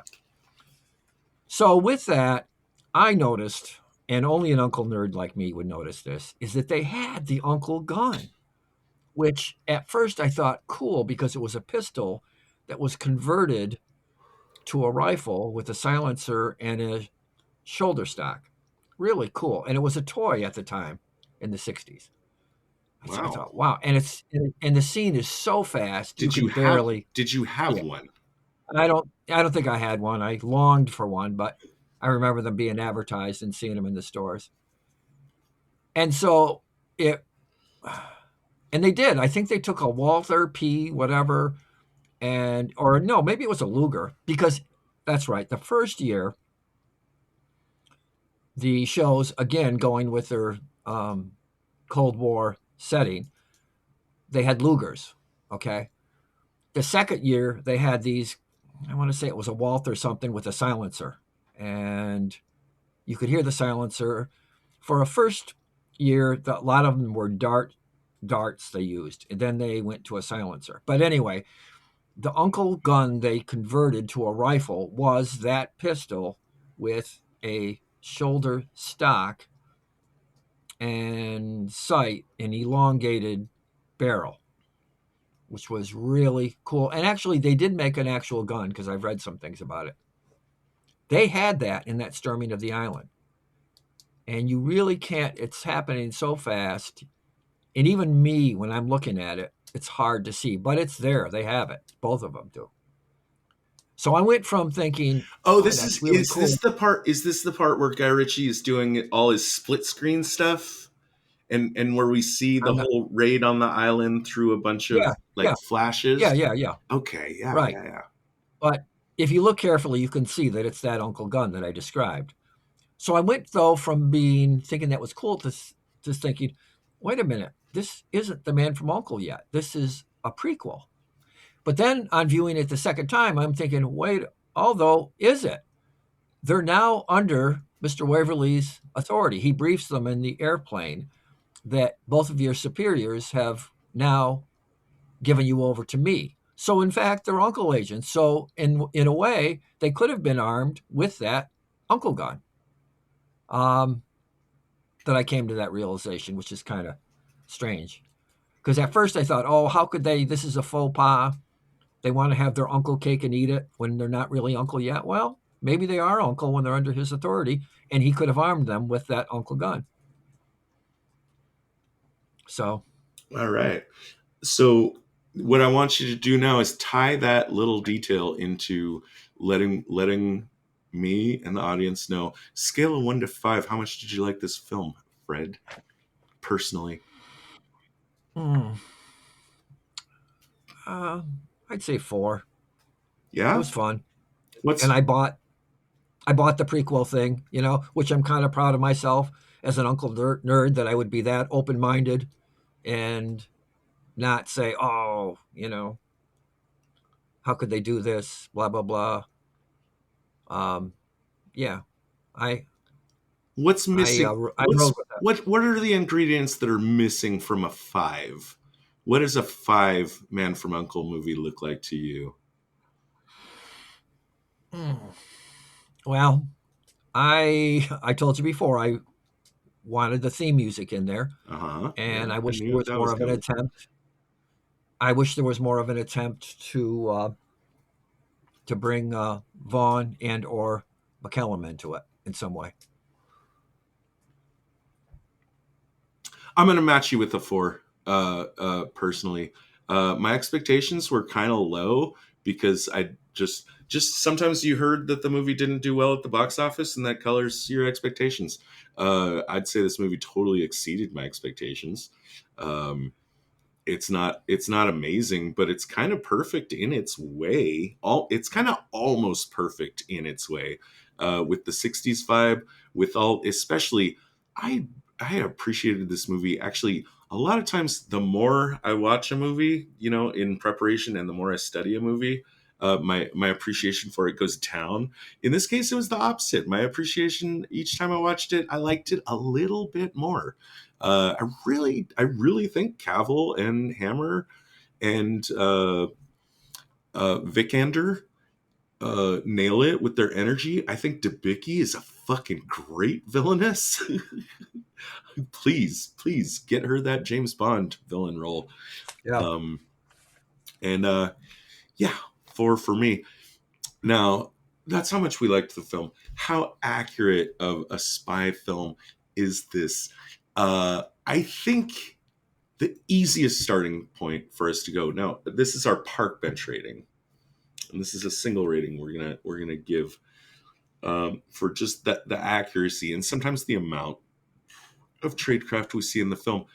I think the easiest place to start here is to compare it to generally James Bond films. And I'm Yeah. right. And I think it's got to be a cut above. It's definitely a cut above, right? Well, I'd like to think so. Okay. So, And the thing is, it's had, maybe it's unfair, but it's had decades of James Bond films to go by and then therefore improve upon. Right? Yes. And also to play around with the tropes a little bit. Yeah. There's that clever, now this isn't necessarily tradecraft, but it's just fun where after poisoning Solo, she says, "What are you doing?" And he says, "Oh, this has happened to me before, the last time I hurt my head, so I'm gonna lay down in advance, and as soon as I can feel the poison coming on." I'm looking at what our traditional ratings have been for Bond movies. We have a 2.5 for From Russia with Love. So just a little bit below the fold. Let me see what else we've done.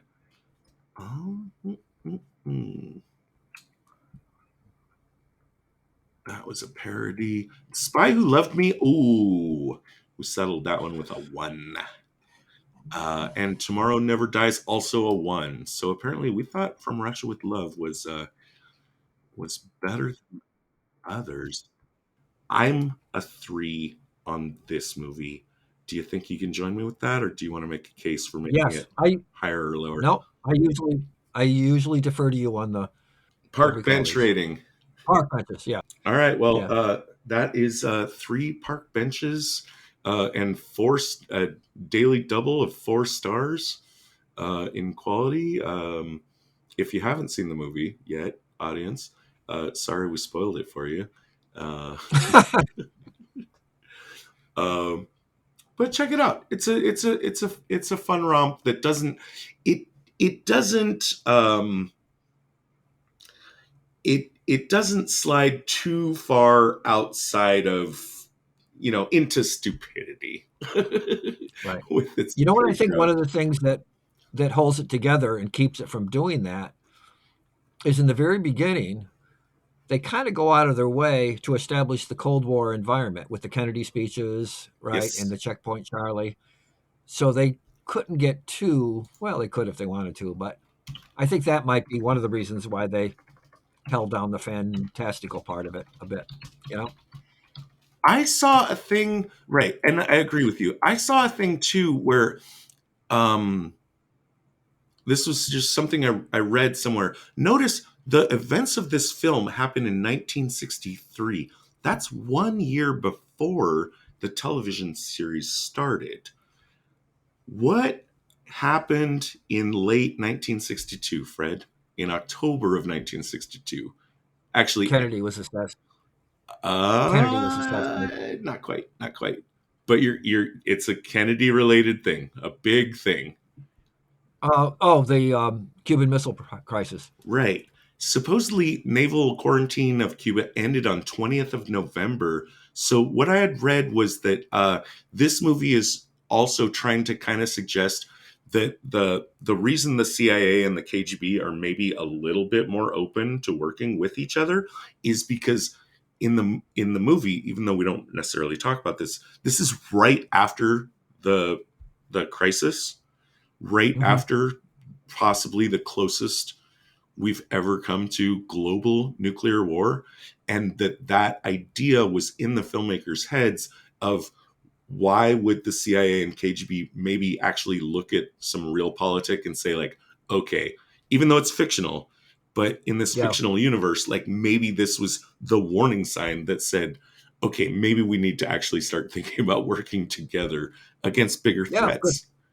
That's a good point. And I'll even give you more of a historical tidbit, too. The conventional wisdom of that standoff and why Khrushchev backed off was basically that it was a macho, as you would say, dick measuring thing, Kennedy standing up and Khrushchev backing off because we were going to take out their ships with the naval blockade. But the truth is different. Bobby, his brother, Bobby Kennedy, worked a back channel with the Russians and said, okay, listen, if you take your missiles out of Cuba, we'll take our missiles out of Turkey that are pointed at you. That's what did it. Yeah. Yes, I hereby invoke Protocol 9. You gotta ask Mora to do it, though. Oh, Mora, I'm sorry. Mora, could you please invoke Protocol 9? Protocol 9 initiated. This podcast will self-destruct in 20 seconds. The preceding transmission sampled the songs Ice Cold by Audionautix, Enter the Party by Kevin MacLeod, and sound effects from freesound.org. Attributions and links are found at spieslikeus.net. Editing by Todd Hostetler.